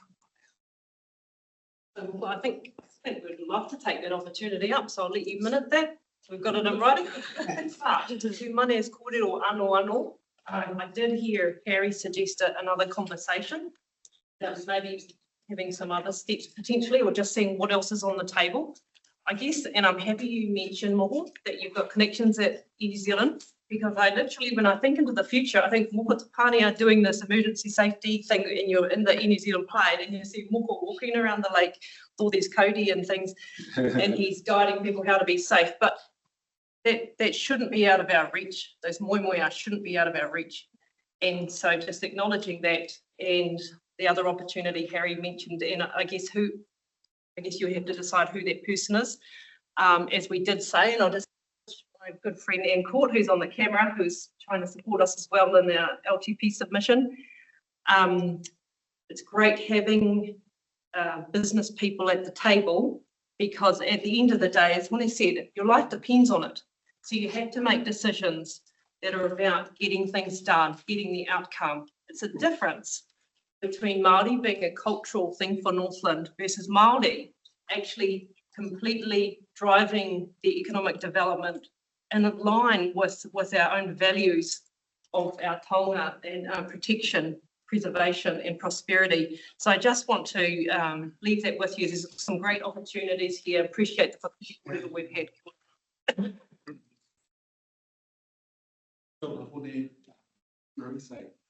Just want to support and tautoko your kōrero for today.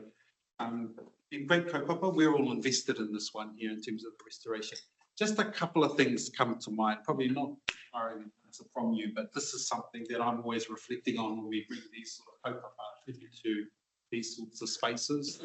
First one is time frame. This is not going to happen overnight. This is probably going to be a long marathon.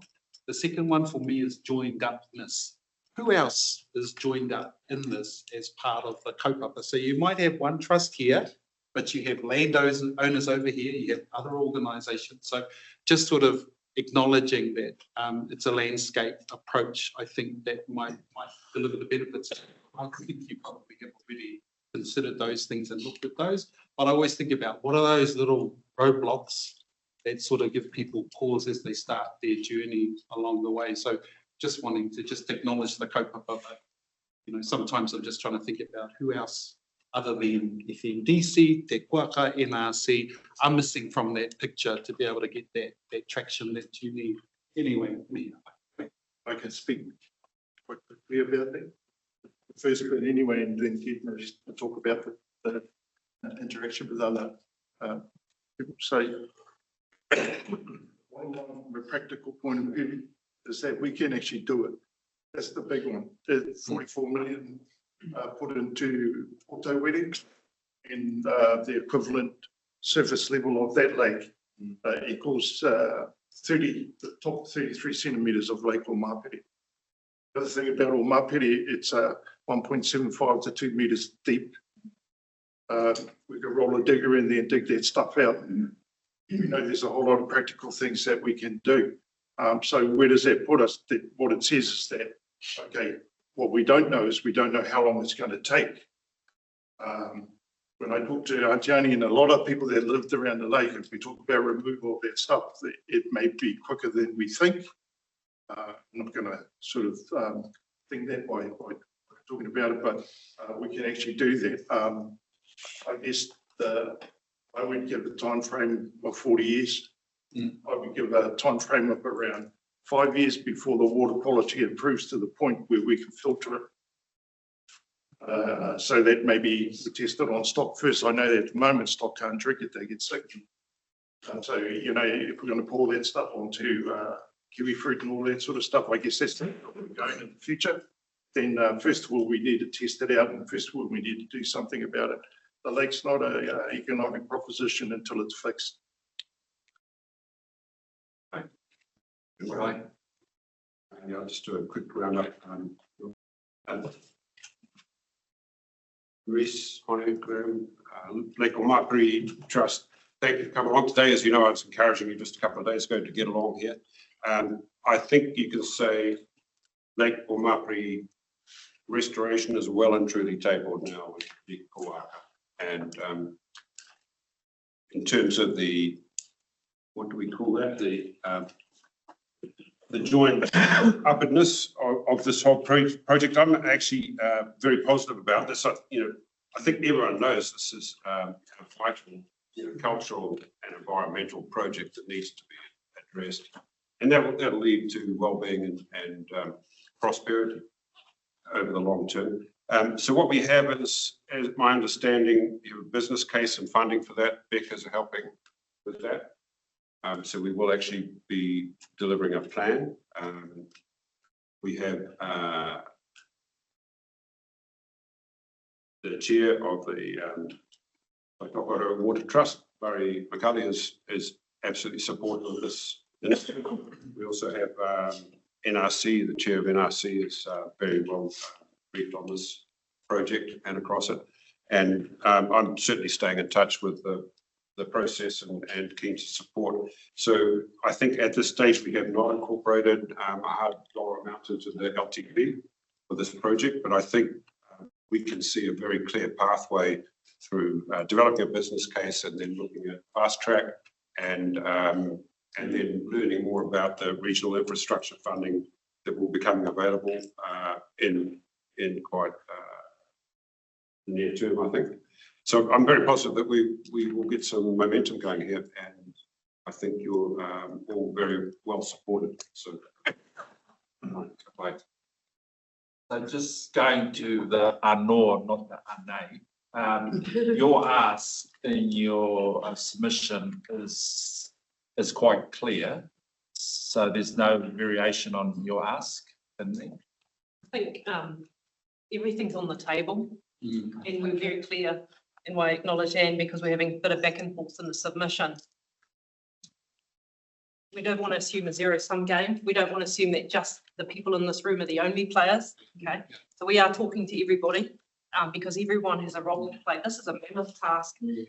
So very happy to have a further kōrero, if that helps, Harry, because there's people there's people that other people know in this room and their networks who can bring pieces of the puzzle to help move this thing with stealth. And if we take that approach, really, I mean, we're really confident already with the gains we've had.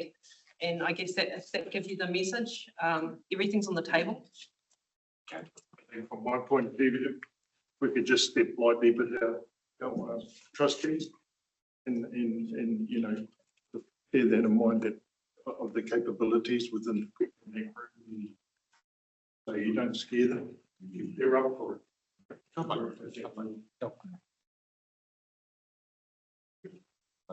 Okay, well, the purpose of this Te Kuaka is to lift those resolutions to council. So I'm suggesting building on what Mane is talking about is bringing the ecosystem together for kaupapa, around the Māori or the white. Guy is commitment to crafting the pathway to that. Yeah, selling his soul and signing his checkbook. But we can, yeah, so maybe the scribes in the room can just shape a resolution. Look at you, Kelly, because you've got goodness. That will pass this level and lift up to the council. Be okay with that approach? You did, we've picked up Moko's recommendation as well. Yeah. Great. And I'd just like to suggest that for our staff of these, because this group came to us maybe 1 or 2 meetings ago, that we schedule projects. Yeah. I know we cut the rates to 4.5%, but that's why I asked, what's our relationship with this group? That these projects come before the LTP is set, not the day after. Just saying. Okay. Kia ora. So looking at someone that craft that resolution, so the starting point is Te Kuaka supports the Māori Lake Trust in their kaupapa. Secondly, the additionality is we'll create a wider collective that allows district council and other regional councils to be part of in a supportive role, not in a dictatorial role. And then the third bit is building on Guy's notion is the executive craft the steps that allow us to deliver on the aspirations of your kaupapa. I'm trying to keep it high because if we go down, come with you, we'll go back and see, but that's what we said. What I'm doing is creating a permissive environment for us to get to So at this stage, through the chair, we have deputation received. Yeah. We need a report on the agenda for resolutions to be passed, so we will be noting this in the minutes. Yeah, note it. Yeah. And then forming a resolution as a response to. A resolution as far as a way forward, Yeah. not a resolution. No resolution today, just a note, Yes. Oh, I see, okay. because that- it's from a I keep deputy. falling in the pit, so I'm not quite sure half the time what it looks like. So thank you. That's why I was looking to you. Thank you, Guidance. Casey. So we're noting through the chair, we're noting the corridor that's happened here. But what we don't and want to we see will- is, It's stuff falling in. stop.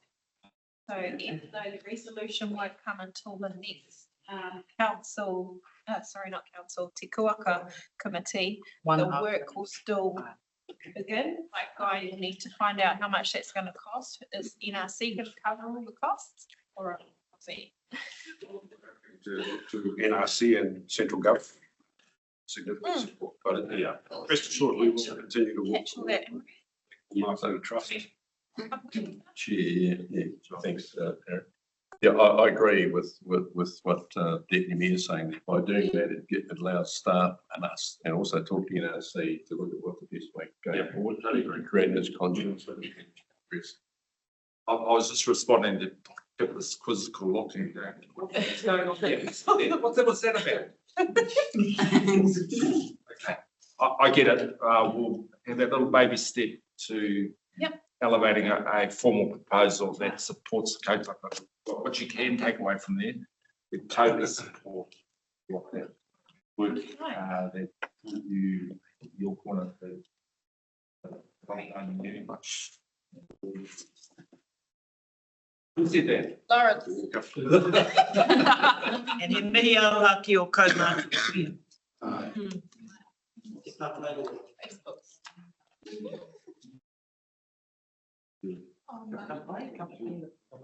Okay, let's break for a cup of tea. So have a cup of tea with our mana here and then we'll kick back into the meeting. Which we're going to finish it. I must be nice. 5 minutes.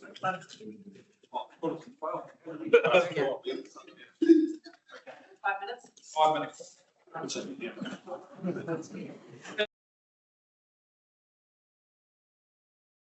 Okay, let's drop down to 5.1 point mana.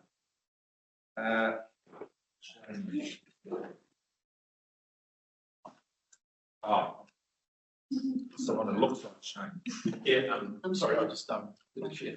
Before we move, I could Have a question, Okay. if that's possible, Mr. Chair.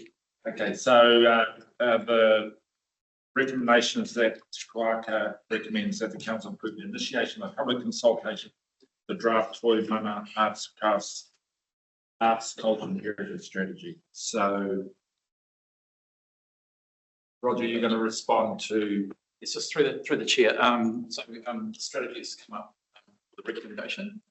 So Toi Mana Arts, Culture and Heritage Strategy. There's been quite a number of public events and engagement on this to date. It's been a reference group and a lot of council staff involved since it was funded in 2021. So post the adoption, there's a proposal to set up a cross-sector group, and then there'll be an application for funding by the plan. So there's 3 options, and they've been put forward. Staff have recommended that we go to public consultation on this, but we've also put forward another option there to just adopt it now, to recommend the council to adopt the Arts, Culture and Heritage Strategy. And then there's option 3 if we just stop now on this piece of work. Sina Smith, so she's the person who's got the most knowledge of the detailed strategy. If there's any questions around the strategy, so she's for this today, so I'm just going to introduce him. And Shane's here, who's actually been leading this piece of work, or picked up this piece of work since it sort of fell into a bit of a black hole for the period there. Yeah, I'll just leave it at that. So any questions? I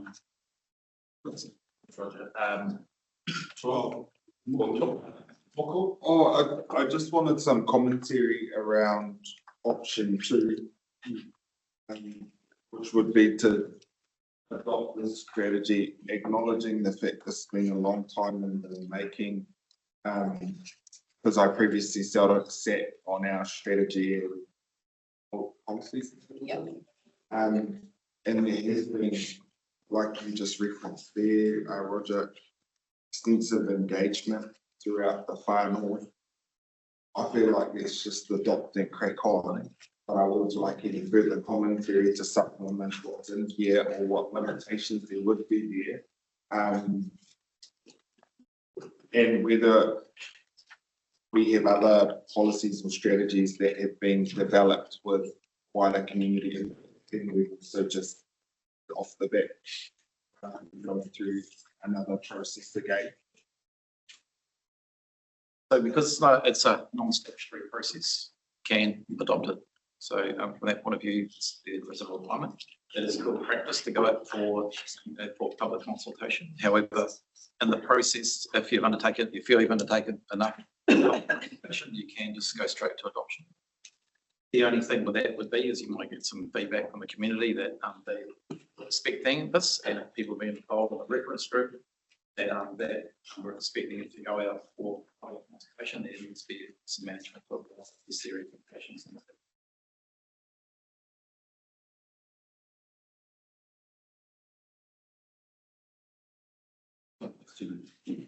Just supporting. Oh, sorry, have we done this for other non-statutory? Sorry, yes, we have. Yes, we have. Yep. Where we've just straight adopted. Climate change policy, the strict climate change roadmap came through in 2022. So would it be a random so the thing for us to do if we were to adopt? Probably got one. Parks and Reserves policy. Parks and Reserves policy. Parks and Reserves. I was thinking about the sports strategy as well. We adopted that in principle. And the places and spaces planning as well. And nothing but net. Nothing but net as well. Well, that's my favourite thing we do in this council. It's cracked on with the money. Yeah. Based off of that, the chair maybe to move it, and then we can allow members to speak for or against it. I would be moving option 2, which would be to adopt this strategy. If I could get a second there.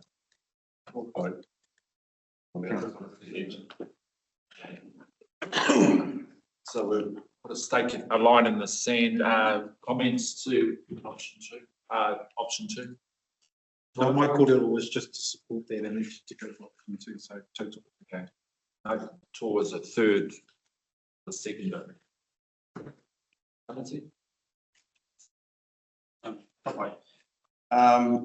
Just got a couple of questions, and it's and I'll finish off I'll actually start from if we go through with option 2, where to from here. I just think about some of our other policies just within my time in council and just before. There have been some of those policies that have been identified that were sitting on the shelf for a little bit too long. And so what I would like to see and hear about is actually what are the milestones and what's our timeline for that. So that's question number 1. And just a general comment in regards to option 3. The board have done a loss of the Ministry of Culture Heritage funding. That's not something that I want to see or support.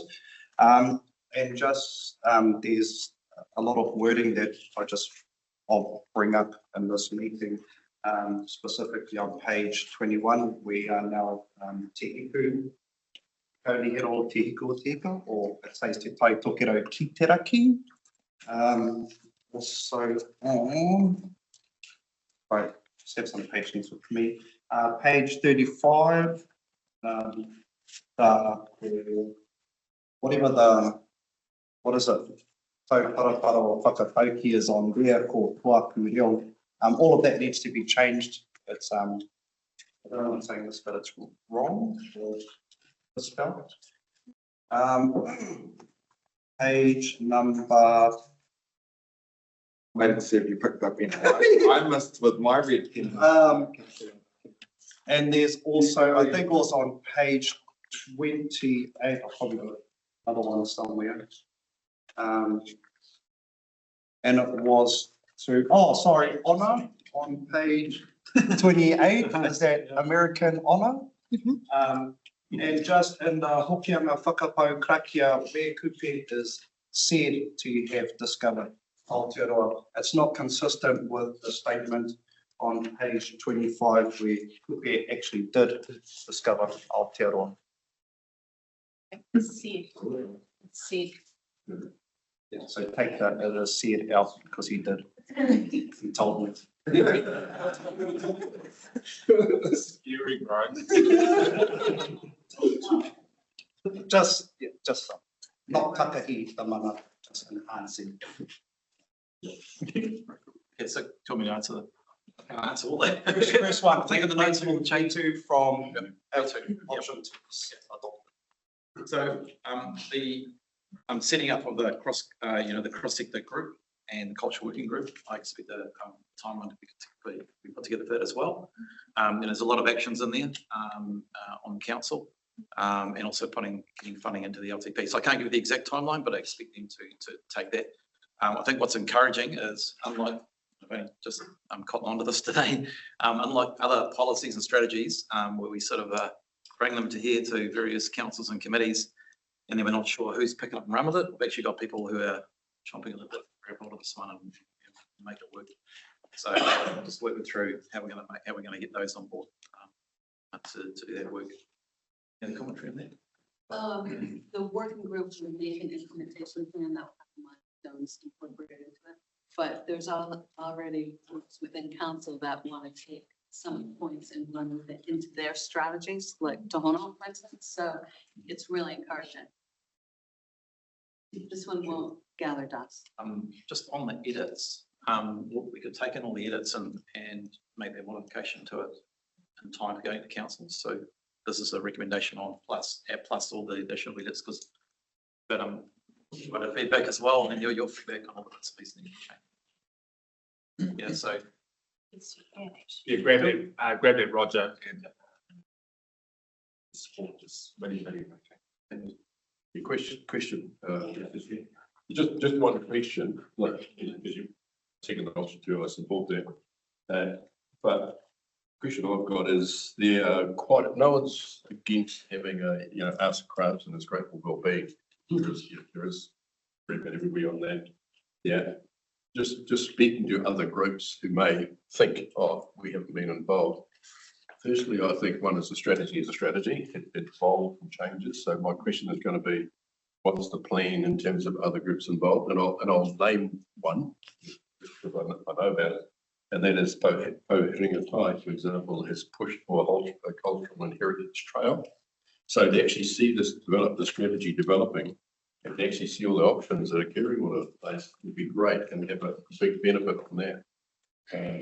But if they were to say, well, what about our input into that? Is that going to be available? When the working group develops an implementation plan, it'll be with communities. So they would have every opportunity, as will all communities within the community. It's really a community strategy. And as you said, it's a 10-year strategy. It's a living document. So yep, thank you. Humpty, did we give you respectful time to respond? Yeah, most definitely. Thank you very much to Roger and the team. Right. I can feel that we're coming to the round. Well, I did. Oh, no. I wrote a whole spiel, but I don't need to. So, yeah, carry on.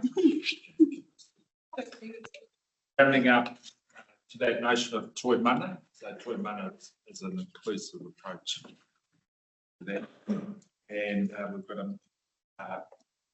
What cause move the resolution? Sorry, Mr. Chief, can I just, I don't want to direct take the word from option 2.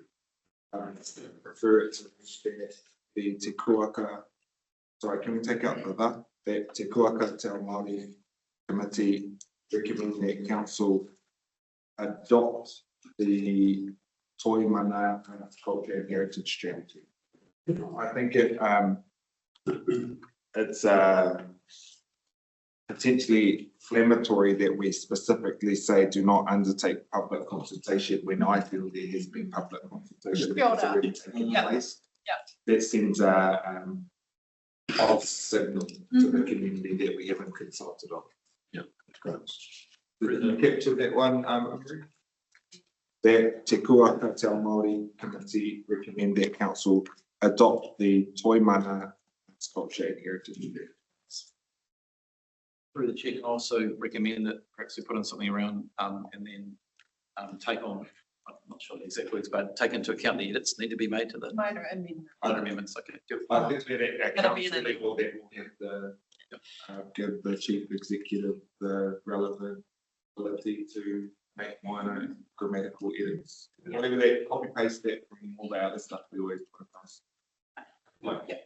So we've got amended resolution. Any corridor around the amended resolution? You still got the same members and seconders for the amended resolution. But council, just happy to still. Yeah, just make that the resolution, the chair, just so there's no amended resolution, just as. Down the back end of the bill, all in favour of Aye. the resolution? Against? Don't want to be in the room? Fine. Well done, well done, team. Thank you. 5.2, this is confirmation of really help you. What are your So the resolution that Te Kuaka Te Māori Committee of Regional nominate 2 iwi haka representatives to represent Te Tai Tukurau. Who? Actually, to represent Te Tai. Oh, Two. Tui, and also actually, she's already on council. Yeah. Okay, so that just a move and a second of resolution. I'll move. Thanks, Kelly. Thank you. Hold up. Okay, any corridor around the resolution thoughts process? Roger's holding his breath. I can see his body language. I think he wants to say something. Go.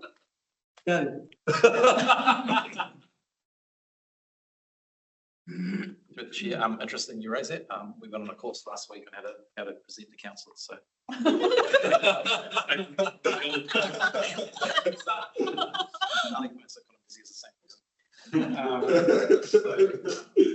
So just on the joint committee. Did you do a moxie? We'll talk about it later.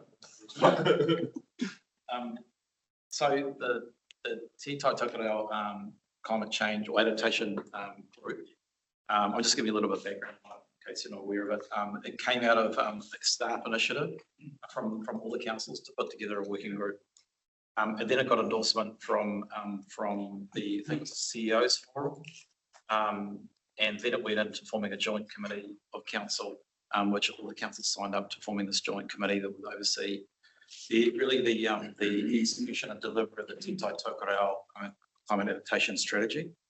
So that's the first joint regional strategy in the country. Yeah. Totally. Yep. So the forming of that committee was there was a decision that was made that there'd be one iwi hapu representative and a councillor representative who would be on that committee from each of the 4 councils. And then there would be a backup person as well. So I think we had that in place. I think Councillor Clendon from the previous council was on there with so that was the how it was put together. Then the iwi representative was a request to Te Kahatanui to put forward a who will be standing in and being a representative from, or the Far North. So we're a new council now, and we've got Te Kuaka here. So we're now proposing that we come here to Te Kuaka committee and we'll see who we would appoint as the union representative. I haven't got a backup crew because not a physical one, but we should one through Esther. She's got COVID. We'll just Esther. Yes, I don't know if Esther wants to say anything there. You're on mute. Apologies, put it down to COVID brain. I just really wanted to say that it's a really great opportunity for Far North to get in with this real collaboration with the other councils. It's a real opportunity to influence what's happening at an operational level right across the region and agree on common causes. And what that does is it shares resources. We have funding opportunities, excuse me, please, funding opportunities. And sort of shared knowledge as well. So it's a really fantastic opportunities. That was all I really wanted to say. Roger, as this person or these people would be council representatives there, then our policy for remuneration and reimbursement would come into play for who that would be as well, right? Correct, yeah. Yeah, it's tied with our remuneration policies around this, so we're to manage how that would work. And we come to the agreement. Okay, so nothing on there. Okay, so we've got the resolution in front of us. No one's changed it. Oh, well, I want to put names in there. Do we want to pick names today or do you want to think about it, Te Kahu o Taonui? We have some names, but what were you saying this morning, Aaron? Yeah, so we've had one person lean in and another person that's already involved in. We'll come back and support those nominations. The kaupapa still needs to keep going, so we'll bring those names back to the paper. So should we leave the paper lie on the lie until the next meeting then? No. Sorry, can, through the chair, you can carry on if there's agreement here from Te Kuaka to appoint, to nominate 2 representatives. You don't necessarily need the names to resolution, is that correct? The joint committee is continuing on. So we won't be in C, and I think we could potentially carry on to move just that Te Kuaka Te Ao Māori Committee agreed to nominate 2 representatives, and then we can get back administratively to. And then the names at the next week. Yeah, we'll confirm the names for the kaupapa. And like Guy, we have to report it. I'm going to speak to the resolution when. So strike out B and C. Can you share that, please? Yeah. Kelly, you were gonna. Oh, exactly, Casey. So at present, we don't have a iwi hapu representative on the joint committee, and we haven't had one since the beginning of this triennium. And yeah, it's really lonely on the committee. The previous representative just was so busy. I think he got to 1 last triennium. So I am, you know, I was hoping that we would have some names so that for the next meeting, I'm not sure when it is. Yes, Is it after August? The next meeting? Yeah, so the date might. It's gone. Yeah, not sure it is. Yeah, I think the next meeting is after August anyway, so it's okay. I'll get off my pity party. We got time. Can I add to your little pain point? We all have someone there with you. Cool. Okay, thank you. Okay. So we're skinning down the resolution just to read A. Are we okay with that? So just Yep. Sorry, Harry, can I just ask? By deleting our B and C, does that necessarily mean we do have to come back to the next meeting to confirm those representatives. No, sorry, through you, the chair, you don't need the names to carry on with the committee. This says that you agree to nominate the two, and if we could have those in time for them to be present with the Whānau District Council, yeah, Deputy Mayor Stratford. Okay. At the next meeting, that'd be helpful. So we're looking for two, right? We're not saying that Tui is one of them. Tui Shortland's already, she shouldn't be counted as one of them. Hey. But we can take this off by now, pass this resolution. She's got two others. So it's one representative and then their alternate. So they don't both attend, but at least with two, one of them should always be there. So it's no different to our responsibility to this Te Kuaka. Yeah. We will Yeah. always be here in some way, shape or form. Okay. Okay, so just rolling through, Kelly's moved it, Hilda seconded, Te Kuaka agreed to nominate two representatives Climate Action Adoption Committee. Parentheses, it's not Tui. All in favour? Aye. Against? You don't want to be in the room. Okay, kapai. Thanks, Roger. Let's go to the next one. Māori freehold land.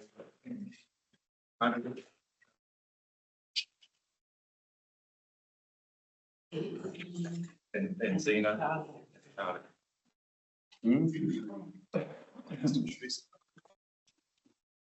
Wasn't that bad last time, strength in numbers. Oh, the group's getting bigger and bigger. Yeah, all right, and gotta stand up too. Can I say okay? Just to predicate this discussion with a couple of comments that I think this whole process around the Māori Amendment Act has been run on an ad hoc basis by council. Historically, we've done some significant write-offs, but we've never developed a cohesive approach or strategy to continue this process and to communicate that to communities and to actually have a process to council and seek their rates relief, etc. So we've got this process going now. We've got a team working on it, and I think they're doing a great job. So far, Zena, $447,889. And I'm seeing that process on a daily basis. I'm signing write-offs, etc. So the process is underway. So please bear with it, and I'll hand over to the team to give you an update. Thanks. Chair, thank you, Guy. So the reason that we're here in force en masse this morning is to demonstrate that we are committed to the outcomes that have been released from the committee. We're tabling an information update report just with regard to the progress that the work streams made so far, and that report will be tabled as long as the committee sees fit. We've received feedback as well from the agenda preview, and we welcome further input into the direction of the work group.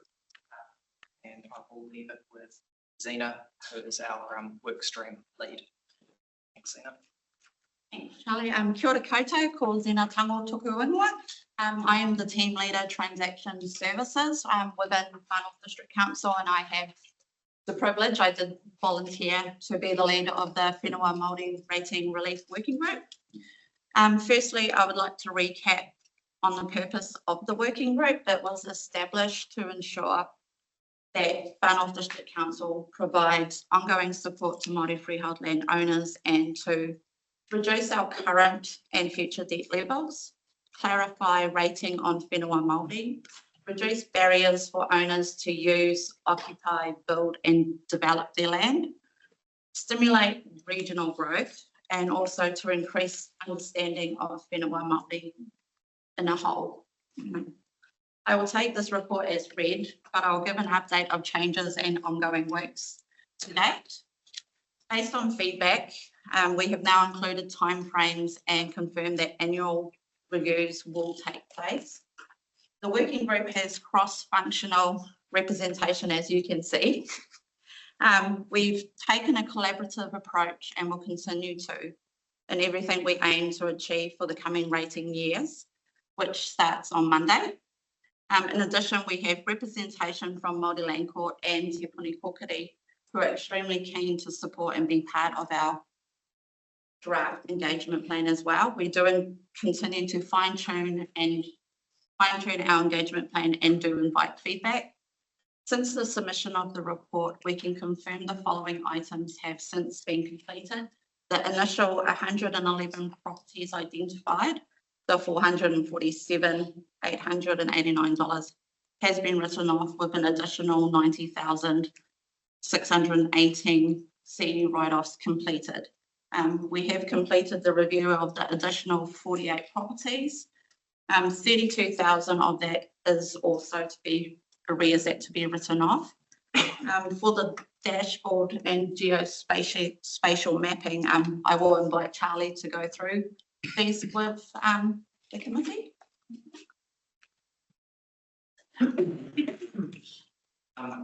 So as a part of what we've identified through the work stream is there's 2,500 rating accounts. Within those rating accounts, there are multiple assessments, can be multiple assessments, and it is a manual and time-consuming process to go through and visually look at each property and identify whether a rates relief policy or the Act applies.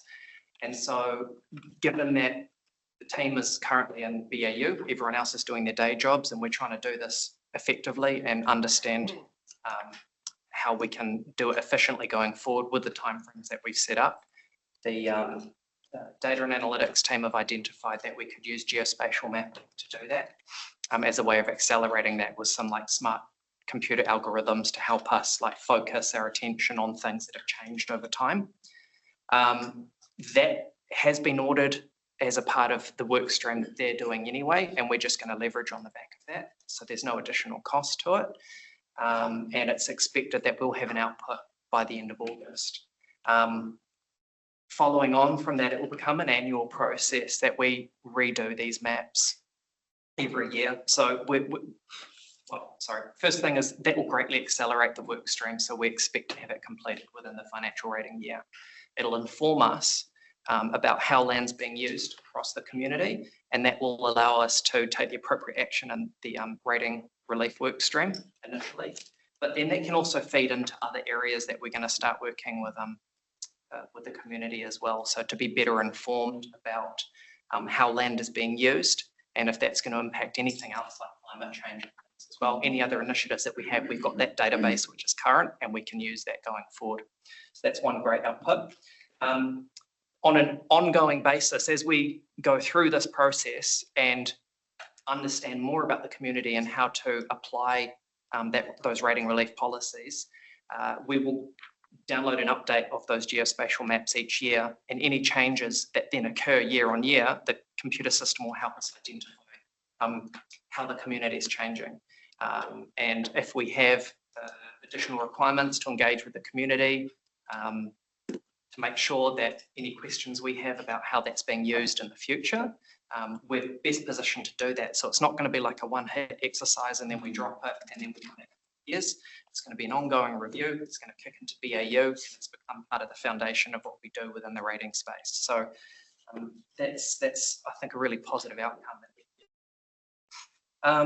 In relation to the dashboard summary, I have that on page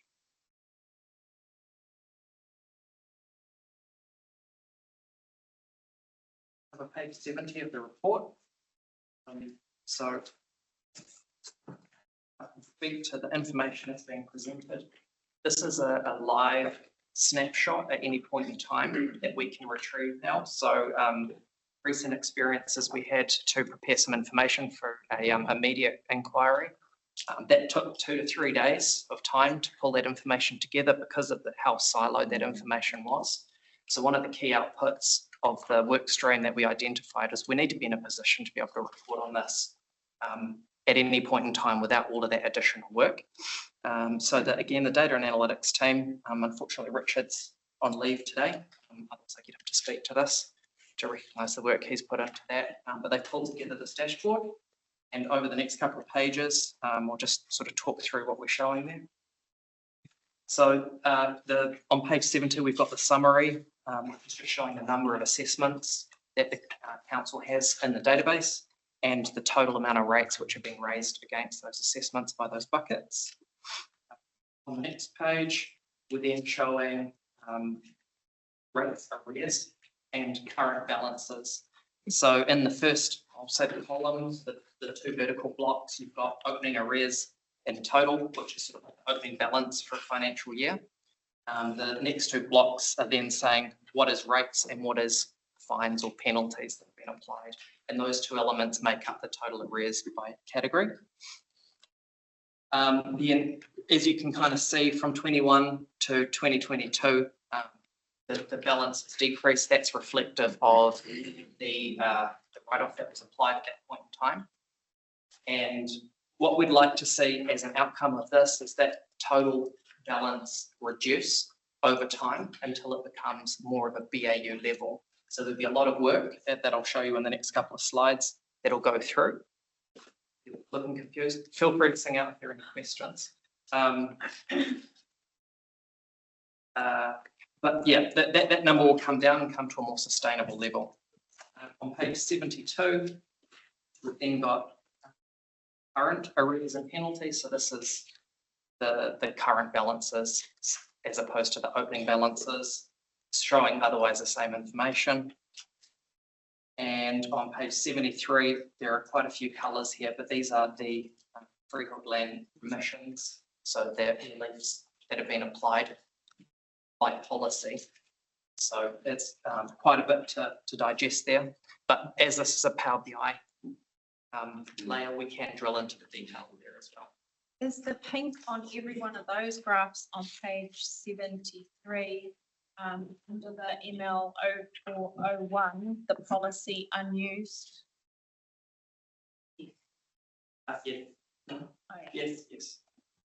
Correct. And then on page 74, we've got the total value of CE write-offs. Snapshot was taken before the write-offs were processed. Similarly, we'll expect to see some activity on this slide as we go through the work stream, and then as we tick over into BAU, this will fall away. And as we've gone through, collected the information about the accounts, it'll come through into the BAU rating categories. So feel free to give it any feedback on this. Mr. Chair, I am happy to move this and speak to it as well. I've got one more question. Oh, look at you. We'll start alphabetically. Are you going to second it? Okay. Okay. Oh no, Tamati seconded it. All right, I have a question when I have a few questions in my head. First off, Charlie, the team, thank you very much. I would like you guys to pass on all of our GMs here. This is how you write a report, all right? Bring reports like this to us. I'm a very happy man because I'm not going to be hassled from the rest of these councillors about making decisions blind. This is pursuit complexity and it's gone over and above what I had actually conceptualised based on what the council so this, especially around the timelines and then also the graphs. I was very excited when I read my agenda last night. Few questions.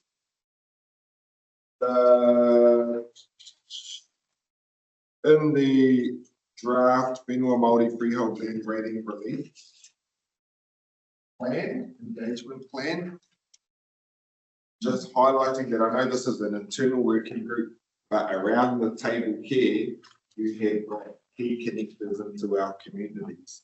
Now, on page, just one of the things that stood out to me that is setting us up to fail on page 68, For marae visits, one marae per ward.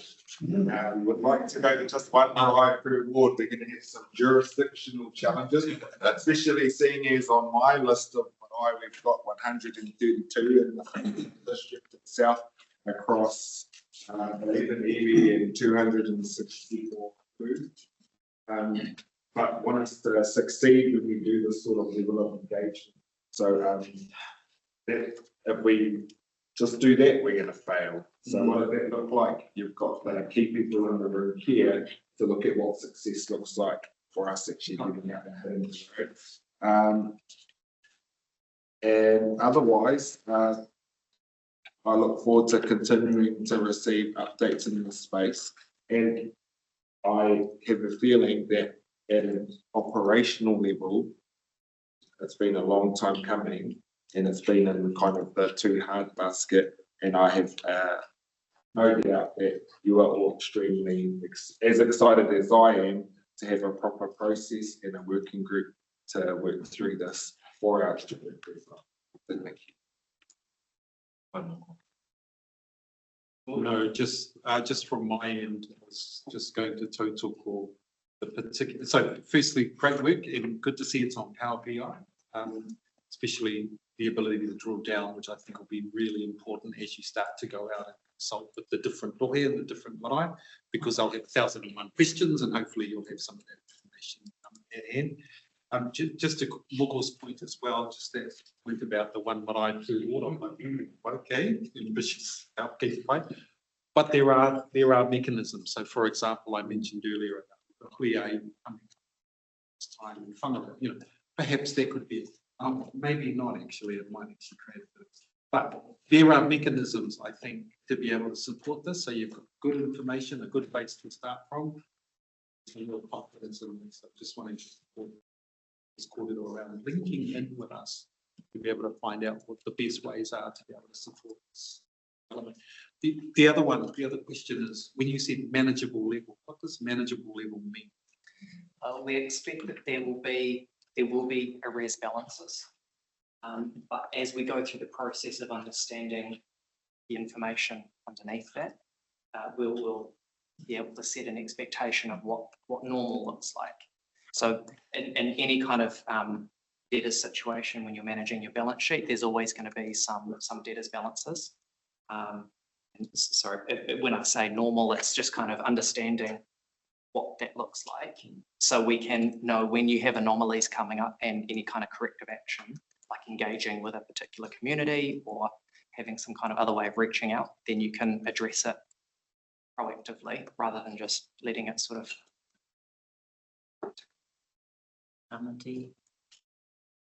Sure, Mr. Chair. Guy and the team, I'm a bit disappointed. No, jokes. Yeah.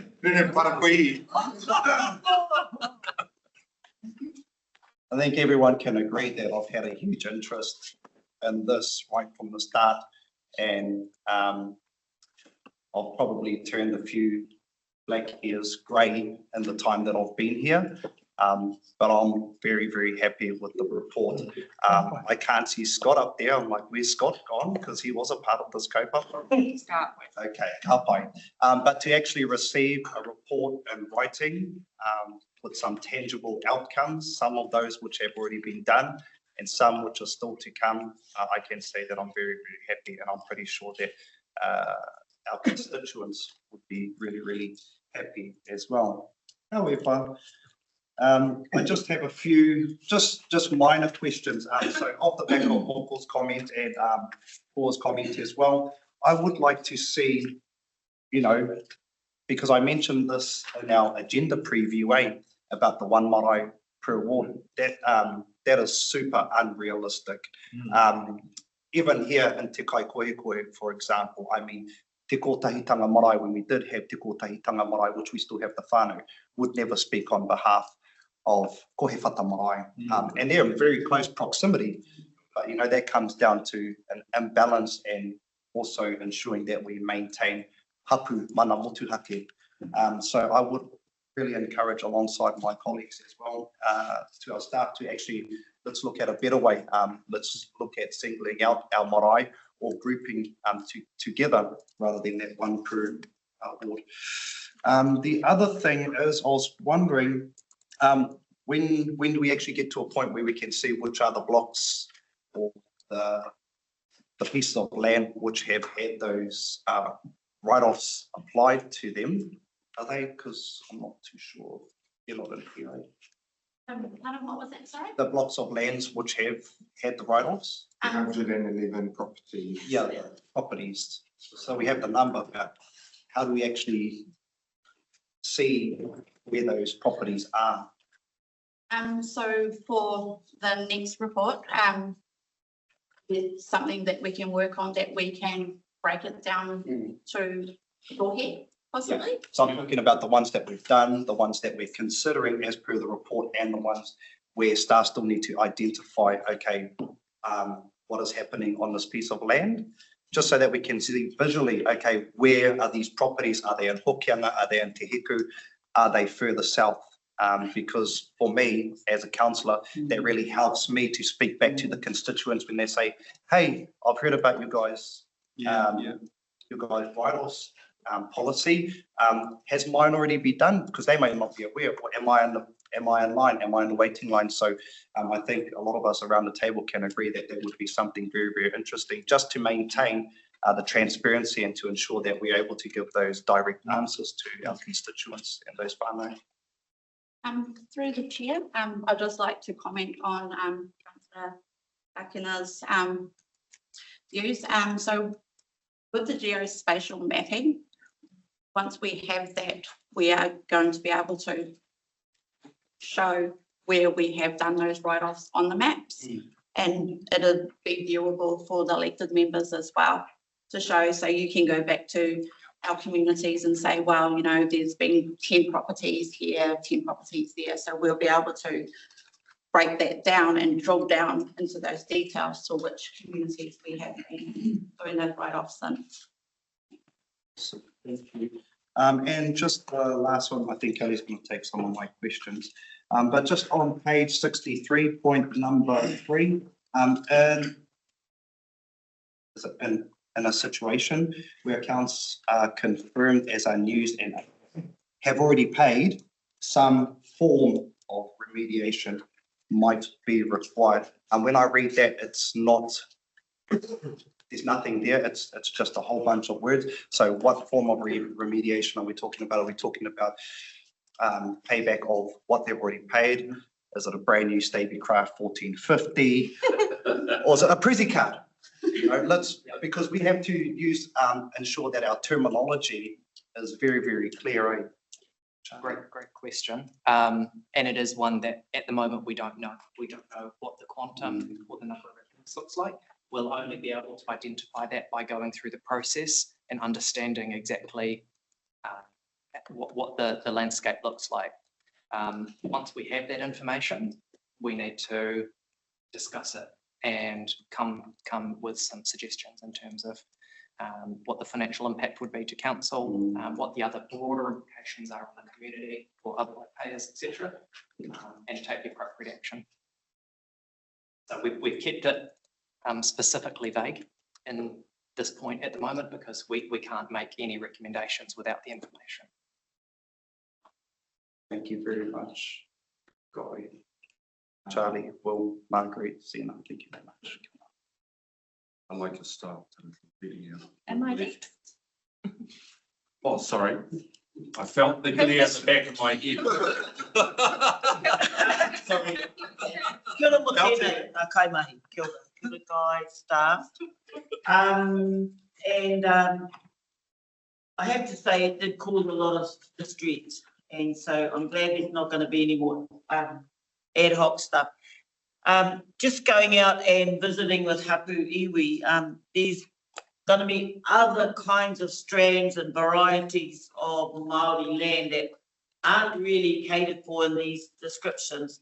So in the last week we went to visit a hapu in Wainui that are talking about getting land was taken under the Public Works Act. put into general title, used by landowners who paid coastal fees, which eventually made them broke. Anyhow, that's in sort of treaty redress settlement phase now, which could take a long time. And so what they were asking is, and I think Sophie was there, and they asked, is there a category for no rates on that land which has nothing on it? There's been no development, etc. And that this particular hapu are wanting to collect back all of these lands that were taken under the Public Works Act. And when that happens, which is in general title, in the redress thing, as you know, as iwi, is a long time that whenua is in limbo, unused, and etc. So yeah, I'm just saying that we should prepare for that, because Te Paparahi o Te Raki and in the Ngāti Kahu claims, they prove where local authorities have actually taken land under various guises of policies that have been acknowledged as unjust anyhow. And I'm just talking about geospatial maps. So I have a lifestyle, I have a block of land, Māori land. And then my nephew asked if he could just put a couple of buildings on it to hold this and this and that, which does nothing, just looking after it. Anyhow, as a result of the insurance company looking over our whenua, they say, oh, we have changed your land from Māori freehold to a lifestyle block. And the insurance has changed as a result of these buildings. So what I'm just trying to say is, you might have a map that has buildings, but it doesn't necessarily mean that people are operating commercially, that they're actually living in inside any of these buildings, etc. And also, or for that fact, legally inhabiting, if there are people on the whenua, that is not to say that it is the whenua owning themselves. All of that. As we're going to be getting those soon. And so just to acknowledge that there are going to be people who will be changing from general title to Māori land, but that's a long process. It's a long process. So I sort of wanted to add that, to think about. There's probably going to be a multiple variation of those kind of categories on Māori land. The other one was brought up during the hearings, was that when a tribe gets their whenua back after so many years of it being alienated, they don't really want this council. This is what was told to me, to our panel. They don't want this council designating that they can't build on it because of a rural production zone or something zone or something zone. I'm just saying that because I don't think that yeah, I'm just saying that there's all different more categories to come. Complex. Yeah, kia ora. Thanks. A couple of questions first. On page 74, the CEO write-offs for Māori freehold land, there's a big jump in 2021, and then there was barely any over 3 years. What is the reason for that? So that was the exercise undertaken by the previous CE, I understand, where the Act came into place and they just looked at all balances that were older than a certain time and just wrote them off. So there was no additional work that went into it and no analysis or understanding of what that was impacting. It was just putting a pen through it at that point in time. Yeah. And so we're now in a situation again where rates have reaccrued, and as opposed to just doing the same thing and moving on for another period of time, we're wanting to really make sure we understand and apply the policies correctly and make sure the community understands what's available to support that those outcomes. And when you say that you're going to have some information available for you annually, does that mean that people will need to reapply annually? Not reapply, One is it's been put in place, and to Hilda's point with regard to if someone put the building on and that was picked up by the analysis, it would be BAU for us at that point to go and engage with that landowner and just say, hey, look, you know, we've spotted there's a new building on. Can you tell us what you're doing there? Are you storing track fit or is it a dwelling? And from that point, we would just need them to make some kind of declaration to tell us, yes, this is in fact what we're doing. And if it's just a storage unit, then there would, my understanding, there'll be no further change to that. It's just making sure that we're staying up to date with what's going on. Yeah. Okay, cool. Yeah, when the Whenua Māori Amendment Bill went through and that big remission was done, I'm not sure that everybody, you know, understood why that amendment bill was necessary. So, you know, I'm not sure if this is going to be replayed publicly, but I do want to just make it clear for the public that Whenua Māori is different to general title. Most of them are multiply owned blocks, like one that I'm a beneficiary of, there's over 300, and we don't know all the other owners. The reason you don't develop is because you're scared of the burden of rates that's already sitting there, that you're going to be responsible for all of it. So, and it's unused at present. So having that bill come through is so empowering. But the Māori Land Court process is the next hurdle that people have to jump over to try and develop that land. Also, another challenge is that there are deceased, you know, the deceased shareholders, and no succession has taken place. So what we're doing is addressing the, as Zena highlighted in the report, working together with the Māori Land Court and across council, you know, because we've got somebody from engagement and relationships and the rates team, that's awesome, and a senior leadership person leading this. We can address this issue that was causing steam to come out of my colleague's ears, but I just want to acknowledge him for doing the paka about this kaupapa and, you know, pushing for it to be addressed, because we now have this wonderful mahi taking place. So that's all I wanted to say. Thank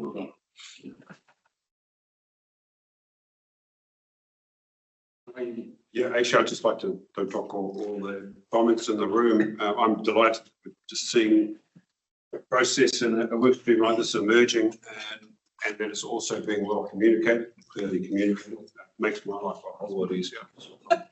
Yeah. Zena, I think you stepped up to lead this working group. Thank you. You're doing a great job. Charlie, thanks for your support. Excellent. Thank you, team. You got showered with love, so recognise it because it may change. So, going back to the resolution that Te Kuaka received a report and rating relief, moved by Morkel, second by Tamati. All in favour? Against? I want to be in the room. Okay, thank you. Well done. Can I just round up? I didn't want to fly off the beginning. So when I look at those goals, and I mentioned right at the beginning, we have a pluralistic view of the world, and that value proposition you've put in place is the system's response to values, not our value proposition. So if you think about Māori Masters' view of the world, mana toke iho, mana tangata. So that value proposition doesn't sit in the lenses that you're thinking about. So my concern is we are using a system that is not suited for our aspiration and also catastrophizes our opportunities. So as you work through them, can you give some thought to about that wider which is what Hilda was alluding, was trying to allude to. So in 1830, we had 100% of the whenua. Now we may have 6% on a good day. That's tied up in 93%, and was the bit that we were managed to hold on, which is nothing what we should have. So if I was using a non-systems response to this catastrophization process that could be articulated through rating, just imagine if we had a moratorium for 10 years on Māori freehold land while we work through the process, secondly, or as in the concept in the Bible where they had the year of Jubilee, which they forgave debt to set people up in the next step. Doesn't come into your criteria by country mile, but can you think about how might we navigate that future space? Now, David Seymour would love to grab that kororo and insert it into flipping. All of that, but one of the things we've learned in the leadership is you've got to carry the narrative of our people. And that was the narrative of our people, what I just spoke of. It's Margaret Motu channel. So that doesn't belittle the work that you guys are leading. Up I go for it. So thank you. You got it passed? Yeah, passed. Thank you. Okay, 6.2, Lawrence supported. Maybe we just move the. So, We can move this too, just councillors. oh yeah, what we supported. I would like to move this one because my kanipa is not to Inakima. And I was thinking it's for but student action. So the resolution that Te Kuaka, that Te Kuaka received the report, the Kiri Behorua Strategy Progress Report, moved. More call second, all in favour. Just handbrake. Sorry, e te whānau. Ngā mihi kua uta ki runga i a te parau ki Sophia, e tautoko ana, apiti atu ki tēnā, ko ki te au i runga i te whārangi whitu te kaumā waru. E tikana kia mihi atu ki te pakihi o Moko Kauri, ko Rāniera McGrath, ko Michael McGrath, Pohepa. I just wanted to make mention and actually mihi to the business of Moko Kauri, which is Rāniera Michael and Pohepa, because they've actually held the mantle for quite a long time in terms of implementing te reo Māori within our council. And as I can see here now, that the arrangement with Moko Kauri will cease once council have engaged in an FTE to deliver the course into the future. So I just really want to acknowledge, because I know the amount of work that Moko Kauri have, not just in Te Taitokero, but puta no I te ao, not just in Aotearoa, but puta no I te ao. He tino tāanga, he tino rangatira, he tino tuakana a Rāniera ki ahau. Anō rere e māramana ki te nui o ana mahi me tana tapoha, he wāhi pihi o tona ao ki a mātou te kaunihera. Ko taku hihia a tōna wā kia hoki mai anō he rā whānau ki roto i te kaunihera, ki te aki ki te napi, kia tupu mato te kaunihera. Kei aia, kei ona ringa, kei tōna ngākau, kei tōna hinengaro. He mana tunga, hei koro wai I tō tātou kaunihera. So thank you very much to Rāniera and this team for the huge amount of work that they've had within council, and wishing all the best for the rest of their endeavours, which is probably going to be a main endeavour anyway. Kia ora mai tātou. Thanks for that reminder. We didn't. 3, you've already voted. 6.3. I'll be privileged. Nice. Okay. So that Te Kuaka received the title Orchard Māori Framework Privilege for update and support documentation. Move to the second. Thanks for the check. Thanks, Moko. Any order? Yeah, kia ora, Mr. Chair.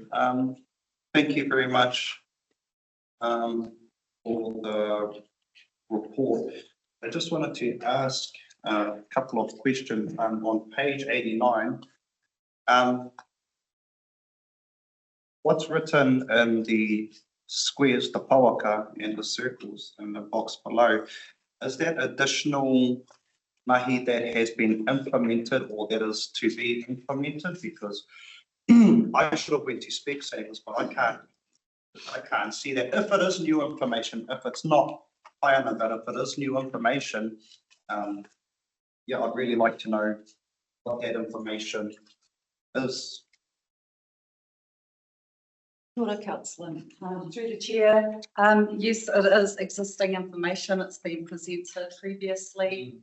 Aloha mai, the graphics haven't come out well at all on the agenda. But they have also been presented in a PowerPoint presentation, I believe, previously, Lani, that was given. And we can redistribute that perhaps. However, the ticks in the boxes are there to indicate how much of the mahi has been completed today. So, second partai, in the in our Feb and our April agenda, and also in the agenda preview, we had the chart which was to tell us when things were happening. Is it just my report that it's missing from? Because I can't remember asking in the agenda preview for it to be removed. I think if it was reported, and my memory is not that great, but what I had asked for was to specify some of the terms that were presented in the agenda preview. However, it's been totally removed. Is there a reason why? It's been replaced with the graphic. So the things in the table are represented by the mahi that is included in the boxes. There's also a publication that Te Wolf prepared, which has been attached to the report, Councillor Raki. That takes you from the beginning through to the end of the Te Whaiota, not to the end, to where we are now with the Te Whaiota June. Does that include the updates that we had in the agenda preview? Which updates? So what I want to know, or what I want to make sure that we stay focused on, is I keep talking about timeframes and milestones. And then say in the tick boxes or in the visuals here, I can't see that. And so that's something that I would love to see in every single Te Kuaka meeting when it comes to Te Whaiota. Because frankly, if we don't have times, dates, responsibilities, milestones, how are we to be assured that the mahi is going to get done? You know, so it's just, I'll keep bringing it up because I always talk about timeframes and milestones. It's very, very necessary. And I know that I always bring the heat on and, you know, I might frustrate people, but I wouldn't authentically be me if I wasn't doing that. I wouldn't be doing my job as an elected member if I wasn't doing that. And sometimes I want to apologize, but that would dilute the person that I am. I would be the authentic Tamati. I'd be pretending. Diluted Yeah, tamati. I'd be diluted pretending karetau, taka tamati. You know, and I don't like doing this, but I really want to make sure, like our rating kaupapa that we've had, went through all that steam, and now the train is tracking along. So it's the same for Te Paiota. If I have the things in there that I've requested and that I'll, you know, e hama ana, then I'll be satisfied and the train can keep on going with our support. So those are just really my main kaupapa that I want to focus on when it comes to Te Paiota. Thank you very much.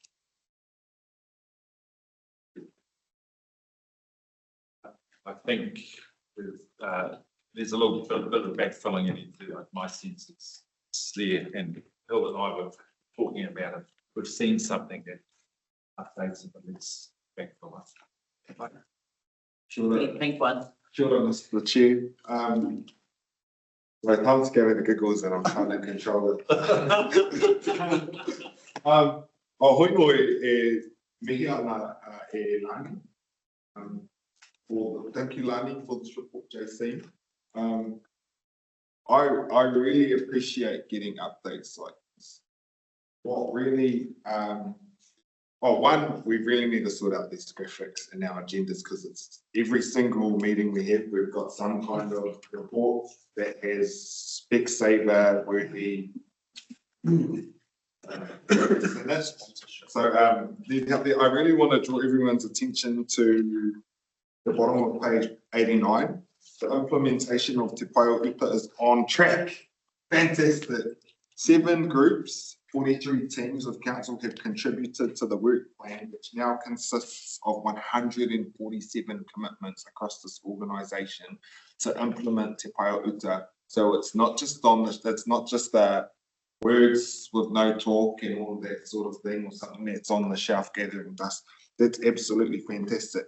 Now I'm going to single out one of those groups, and that group is the the infrastructure group, because we got a little taste of what that implementation through our Head of Infrastructure Strategy, Tanya Proctor's group, will be implementing, because it's actually in our long-term plan in our infrastructure strategy. And I spoke about that when we had it yesterday. So we got to see the actual implementation plan of how Tanya's group within this organisation is going to be giving effect to this strategy. Now, this is where I'm going to come in and support what Tamati has said, is that, and whether it be through Te Kuaka, or whether it be through Te Huia, or whether it be through Te Koko, or any one of our other committees, is what I would like to see is what those 147 specific like, because it's exciting stuff for me, and what our other 6 groups are doing to implement, to make this a living document. 1, so I can celebrate the success of our organisation, and 2, so I can wear it on your behalf when I'm out and about across the far north, getting challenged left, right and centre from our people on the ground about this Kuare Council and everything in between. And then I can say, actually, A, B, C, D, E, and I'll learn all 147 off by heart. In our last in our last Te Huia catch up, when reporting came back on that API for cultural competency, we had about 3 lines within it. And it was 3 lines of words that didn't have anything to back it up, and that would just get copy pasted each time. Whether it's at that point or in here, I would very much like to see the reporting back on that, because that's a KPI for our chief executive that he has to manage. So I strongly encourage all of the group managers to ensure that they are feeding that through the governance, because it's a requirement of the chief executive, but it's also a real celebration story for yourselves too. So there will be some pushback in the next Te Huia if we don't have that level of detail to be able to appraise our chief executive's performance on, and through our chief executive, our organisation's performance on. But otherwise, a huge mahi of congratulations to you all, tēnā. Just through the chair, I'll just have one wāhi kōrero. Just in the graphics, they're hard to see, but I'm really proud of Te Paiota in this Konihira, and I just wanted to actually explain what those graphics are. So phase one is the implementation phase, which is this year to next year. Te Pae o Uta has an annual work plan which is now developed for council, and each given at least 3 goals to give effect to it. Some teams have given more than 3 goals, and so that's really awesome. So SLT are going to quarterly report to Guy for his KSFs.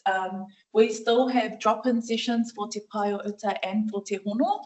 So if any kaimahi have any pātai whai patanga to Te Pae o Uta me ngā mahi o Te Hono, they can come in every week.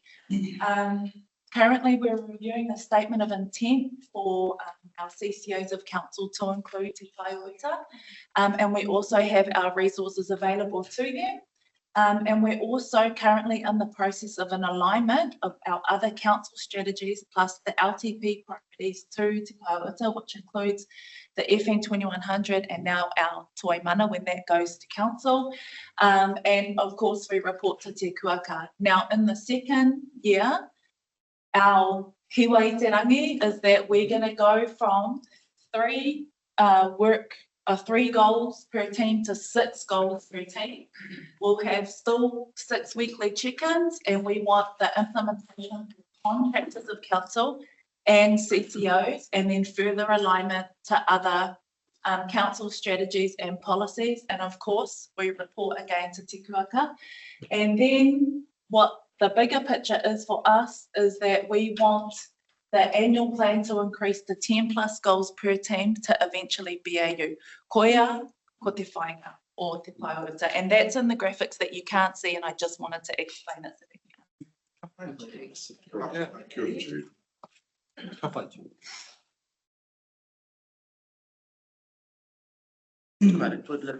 So have we got to apply for some, this is award worthy stuff, you know, if I'm being honest. Like I've only been in this space for 4 years now, but you don't actually see, I haven't seen an organisation walk its talk like we are currently doing.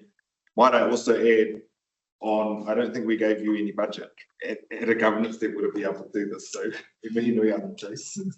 Through the chair, I would just actually like to add to that. Thank you, Moho. The acknowledgement to the amount of money that the Te Hono team especially have done through this process. I want to say this is one of the most, if not the biggest, transformation programs this council has ever been through. We're taking over 400 staff and changing mindsets, changing attitudes towards Te Ao Māori. That is such a big thing. So hopeful. I think it is award worthy, and it will continue to be so. And I do want to pay tribute to Te Hono. Jude, thank you for all those hours that you put in with our teams that have not always been easy. I'd just like to say I like that anachronism, Te Pau. So Te Pau. Te Pau.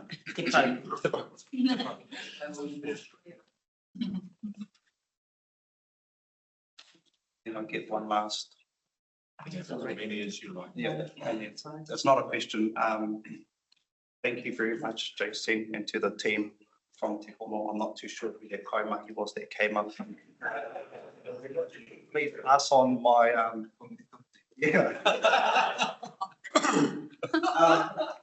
just final portal on page, I think it's 108, e tikana kia tuku mihi, Simon, Māori and Patrick. But I actually do want to extend the acknowledgement as well, because the original author, scribe for Te Krakia o Nuku Tawhiti, and this actually came up when Te Pae o Uta was implemented, is the tupuna Tupākihi Himiona Kāmira. So I actually would like to add on, because in that carried motion was to give powers to the CEO to make additional changes if need be. So I would like for that to be added. And, sorry, Te Miona Kāmira and the whānau. And also, I think it's very necessary because Te Paiuta is evolving. And so we should also add into our Te Hono staff to so committee as well. Nice. Kia ora. That's all. Papa, kia ora. Next. So do we move that? We have a mover and a second. Aye. Amity and Moko and previously we up to the vote. Okay. So for 6.3, Hammonds moved it. All in favour? Abstained. Thank you. 6.4. Chair, I'll take that as read unless there are any questions. It's a combination of updates from Te Moana staff on various kaupapa across the whānau. So some of our staff are here today and may be able to answer any.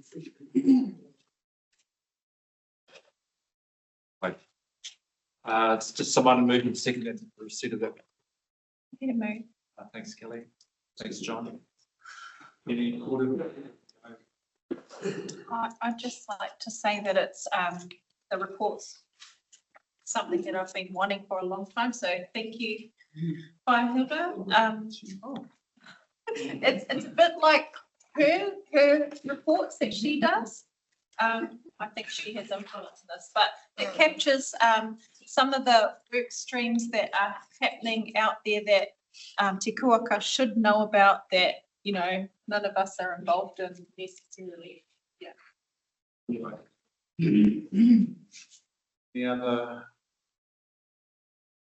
Okay. So let's move that resolution.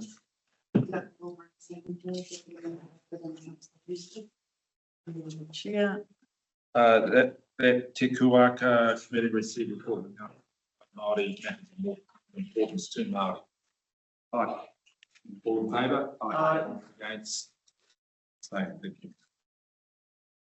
Okay, 6.5 for noting. Please take it as read. Okay, just move to the second to receive that. Aye. Thanks, more second. You're in the room, you can actually say yes. Yeah, thanks, Stuart. Any recorded or? It's been, it's gone. It's been, it's what? Say that again. It's been, it's gone. It's been, it's gone. It's a poll. Oh. It's between you and If I may speak to this just quickly. Incredibly disheartened by the fact that the Justice Committee, despite being overwhelmed with submissions against the legislation as it was proposed, have put up to the House for the legislation to continue, pretty much. Where we've seen, and this is where I take my hat off to my colleagues who are tauiwi for sitting in these spaces alongside mana whenua from the Erohe, to pour their hearts out as to the huge negative impact that the proposed legislation will have on them, on their communities, on their relationships with their iwi groups and stuff like that. I'm really disheartened, but it is what it is. It's gone back to the House. It'll end up passing its third reading and becoming law that will then come through to us and we can follow through. This is where we mobilise, and by we I mean you, because we have to keep ourselves safe in these seats at the same time. And our council, our organisation also has to keep itself safe around remaining neutral, because it will go to a binding poll at next year's local election, which means this council as an organisation won't be taking a stance, but it will be providing information to our farming population around what's been asked and how to vote. when I say mobilisation, that's where as social service providers, iwi, hapu representative organisations in our district, you're not bound by that same neutrality that this organisation is. And so I expect there to be an incredibly strong, racially motivated no campaign from big money groups around the country to push for a no vote across the 45 elected councils. What I'll be asking you all to do, and what I'll be supporting from the side, is a very strong grassroots yes campaign. I think that if there is any district in this country that has the potential to survive a binding poll, it is our district here in the far north. And so we want to come out strong with a very strong yes campaign so that all the people of the far north can see the merits of having Māori ward representation at the table, come out strongly and vote yes, and that ultimately we will have a Māori ward beyond the 2028 election as well. But it is what it is, and I appreciate having this update come to the table. Kia ora. Sutamati. Oh, Kai hoi no tāku I tautuka ngā kōrero moko. Poha marika ana, e hari te mea e poha marika ana te iwi Māori, engari poha ana ngā tangata treaty. Nā rātou e ngā kupu hoki I uta ki runga I te committee justice I roto I tā rātou wānanga I a rātou e hakarongo pīsai ana ki ngā iwi e tuku ana I rātou kōrero. E rangi, ka hore au e oho ana. I kite au I tēnei mai te timatanga.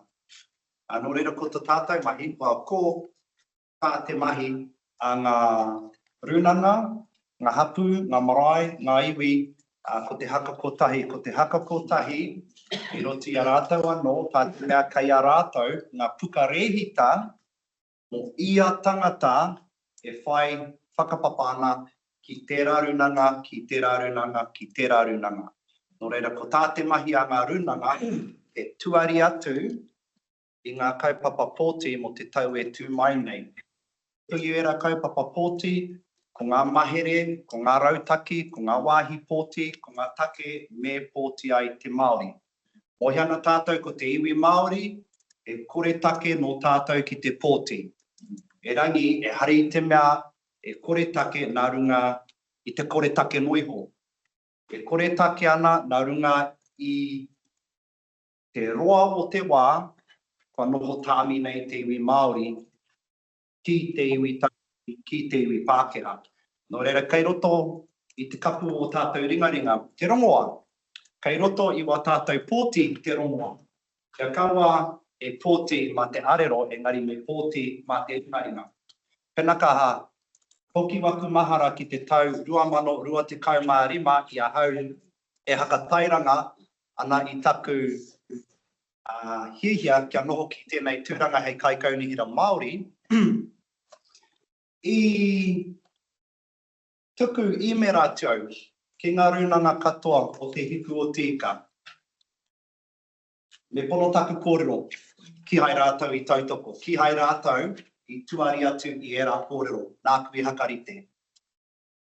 Vai kare. Ko Ngāti Wai nahe, ko Ngāti Wai nahe, a Huhanga Linden mā, ko rātou nahe I puta a puka mata, a pai pāpori, a pānui, a rohe, I puta wa rātou kōrero ki te tautoko I ngā mahi a ngā kaikaunihira Māori. Nō reira, he tauira rātou. Me tauira rātou mo te toenga o ngā runanga, ngā marae, ngā hapu, me ngā iwi. Tāmutu, tū kotahi, kōkiri tahi, launch the waka. Kia ora mai tātou. Ai, kia ora. Just pau te kaha au o tēnei kaupapa, engari, ina pō ka hui mātou ahumi me te maruata, ngā kaikaunihira Māori, puta noi te motu.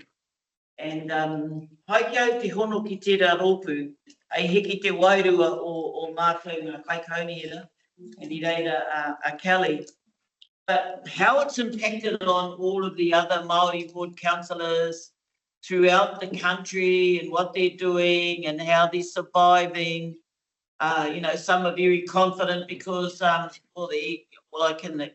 better not say. In one case, you know, their iwi pretty much put them in their seats as a result of, you know, an early treaty settlement. But, you know, the ups and downs. So, just mihi atu ki tērā rōpū hui maruata. And I hope that Māori ward councillors get counselling. All the taimahatanga. But you know, our kids are wearing it. Our kids are wearing it. And I keep saying this, that our children throughout Taitukido have been raised on the results of, well, not raised, but they understand the results of Te Paparahi o Te Raki stage 1, stage 2 reports. The first one says Ngāpuhi never ceded sovereignty, and the second one recognised, you know, all of the injustices that have happened to every single hapu in the area, blow by blow by blow by blow. So for our kids now, they're just waiting for all of the redress to happen, you know, the things that make lives easier. So, you know, with or without Māori ward councillors, haere tonu te ao Māori, and that's the kind of message that we're having to give to our young people, as impacted by these 30 or so fast-tracked bills that are coming, swiping away everything that we've gained, all the gains in the last 50 years. I'll get off my soapbox, but to say, you know, it's a privilege to be a Māori. I was watching a documentary the other day when I was 17 and saying the same stuff. And I'm glad to say I'm still saying the same thing. Otherwise, but myself at Wikitoria, Tawhara, and Ben Dalton, and we were all kids then, straight out of school, we were saying the same stuff. And it was a privilege to watch, and really impressed by the kids that were at, like you were saying before, the ones in the 3 kapahaka groups. Tonight we wait, 9 o'clock, we'll find out who mehemea ka haere te tahi o mātou ki ngā finals. Taitukido doesn't often make it in. Last time was about maybe 6 or 9 years ago, Te Rāwhiti got to 9th space. So we'll see, but other than that, you know, tautukoea tangariki, stay positive, and yeah, watch that channel. We're still here. Doesn't matter what they do to us, we're still here. And we're still positive. And you know what? We can build those things. What we want is Māoridom. If it don't happen in this council, it's still going to happen outside, externally, because we can't wait, sorry, for the long processes in councils and governments. There's some things we can do ourselves. Like this morning at Waitongo Papakainga, when Katie Murray's giving a kōrero, welcoming all the police that were there. There was about 9 or 10 blue uniforms in there, and yeah, and talking about how we have to solve our own problems in our own communities, and we have to work with each other. And then she did a bit of kanga to reinforce a point, but it was so her. It was so her, and you know, that leadership we need. Tēnā tātou, Māori wards or not. You there? Who was that? Can you hear me? Yeah. Yeah, sorry for my lateness. I had to move some cattle onto the trucks to the freezing works this morning. I just want to ask a question to Moko.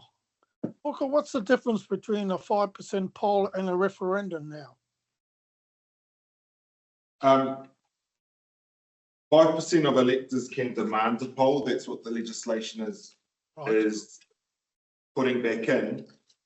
But for this upcoming election, the government have decided we have to have a poll, so they're not leaving it to the people to demand it, they're demanding it of us, that we have to have that referendum. So we can't have a referendum. It must be a poll.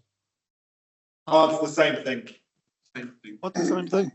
Well, if we ever have a referendum, if it's the same thing, and I can tell you, I get around in this community and there's a huge support for Māori seats to continue. And I think we will succeed in it, personally. That's the way I look at it. Thanks, Maddie. Good Mati.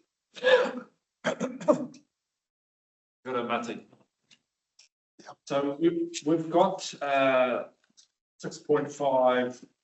6.6 and 6.7 are kind of reflections of similar quarterly. You want to roll them together as omnibus or treat them separately? No, sorry. You can't roll them together. In this space for you, Chair, but I was just trying to get to 1 o'clock. yeah, first things first, if we get a vote on 6.5, we can move straight to 6.6 and that's. We can move to 15. Yeah, someone Take a vote on 6.5. Okay, just remind me who's moved the second. Moko, Mayor Moko and Tor. Tor, did you have a Alfred question? No, I just think just keeping councillors safe, this is probably a conversation we need to have at the Kuaka level in terms of mobilisation. Okay, so we've moved it, all in favour? Aye. Against? Same. Okay, let's go to 6.6. Page 206. So just move a second. John moves, someone second. Second. Thanks, Kelly. Okay, the recommendation that Kuaka receive the report of the fund and submission to local government for service delivery arrangements. Keep it 41. Yeah. Just the main to Councillor Peneto, this is to representative council at select committee. Oh, John moved it. Does he have anything to say? Yeah, I think it's we only receiving the report. And being on the positive side, there are things that we should be doing anyway. I know it's a challenge, but I'm also aware that Guy is working pretty hard behind the scenes to try and actually get a team on board to do some of these things. So I'm happy to receive the report. Okay. Just in terms of the submission that Kawatani put through, our first stage engaged is our rights and interests in water need to be resolved. Scares of horses. Secondly, green Land ban. Her corollary is if we were able to get the right representation, that's the pickup she got. It was a poverty side of the supported consultation, design, whatever you want to call it, but integral part of the so it's less grumpy around that other than the fact that quite some interest in water were the Supreme 2002 it should be resolved. Get the question on that out. Kelly, you want to add something? Yeah, I just want to acknowledge staff for putting this together real swiftly and the CE for signing off because it didn't have time to be socialised with elected members. And yeah, thank you for using the initiative of reaching out to our partners to articulate, a rounded view. Yeah. Okay, so just to me to add is we shared each other's submissions, Bangladesh Council. Yeah. And Aotani, and I just want to thank for Grimshaw, because he was the crash test dummy having pushes for us.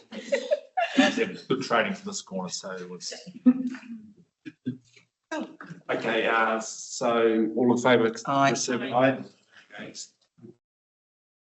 Okay. 6.7. To Kuaka receiving reports. Committee work program, workshop program 2024, so that was that big. Aye. Okay, move. All got a second. Thanks, George. Days in the year. More space. Maybe the other bit that we can do is overlaying our maramataka on it. So take a breather on top.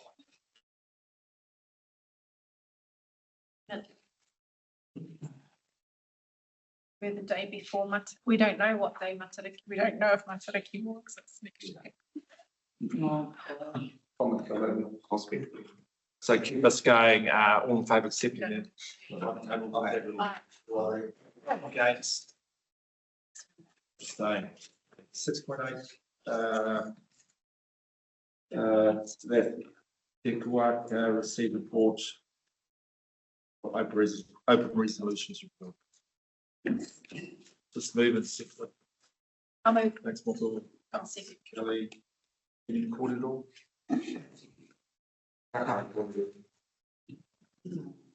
All in favour? Aye. Aye, guys. Abstain. Thank you.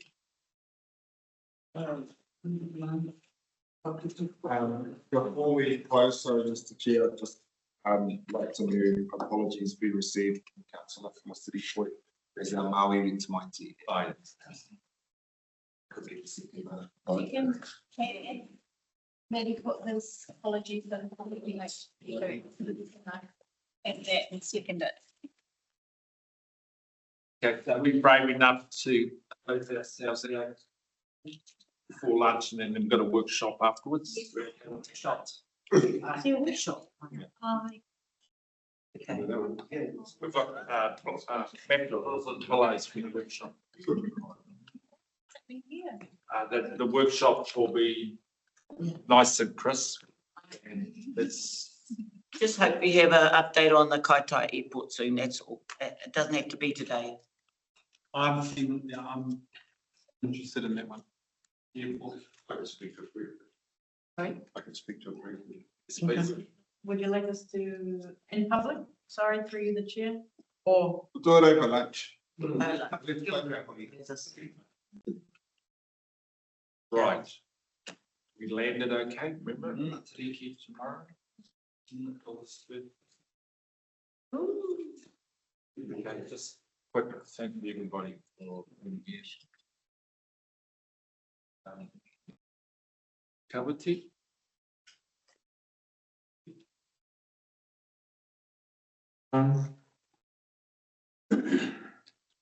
Māma mai te tanga o Matariki, māna mai te tanga o Pūronga.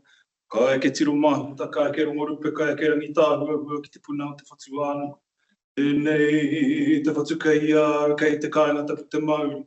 Tū te whiwhi ānu ko tū te whiwhi ārangi kei te whiwhi āwaho kei te rau e o mai waho. Tēnei te Māori ka whakapiki, tēnei te Māori ka whakakake. Ko te Māori o tēnei whānau, ko te Māori o tēnei kaumihira, ko te Māori o tēnei whare, ko te Māori o ēnei wānau. Te Māori o ngā whero, mo ngā rā e heke mai nei mo apōpō, te apōpōtanga o te taitoke rau, o te hiku o te ika Māori, o ngā iwi katoa e noho mai nei tēnei kāinga. Turuturu au tā, turuturu a tai whāno, hara mai te toki, haumi e, hui e. Beautiful. So, 2 o'clock and then 2 o'clock.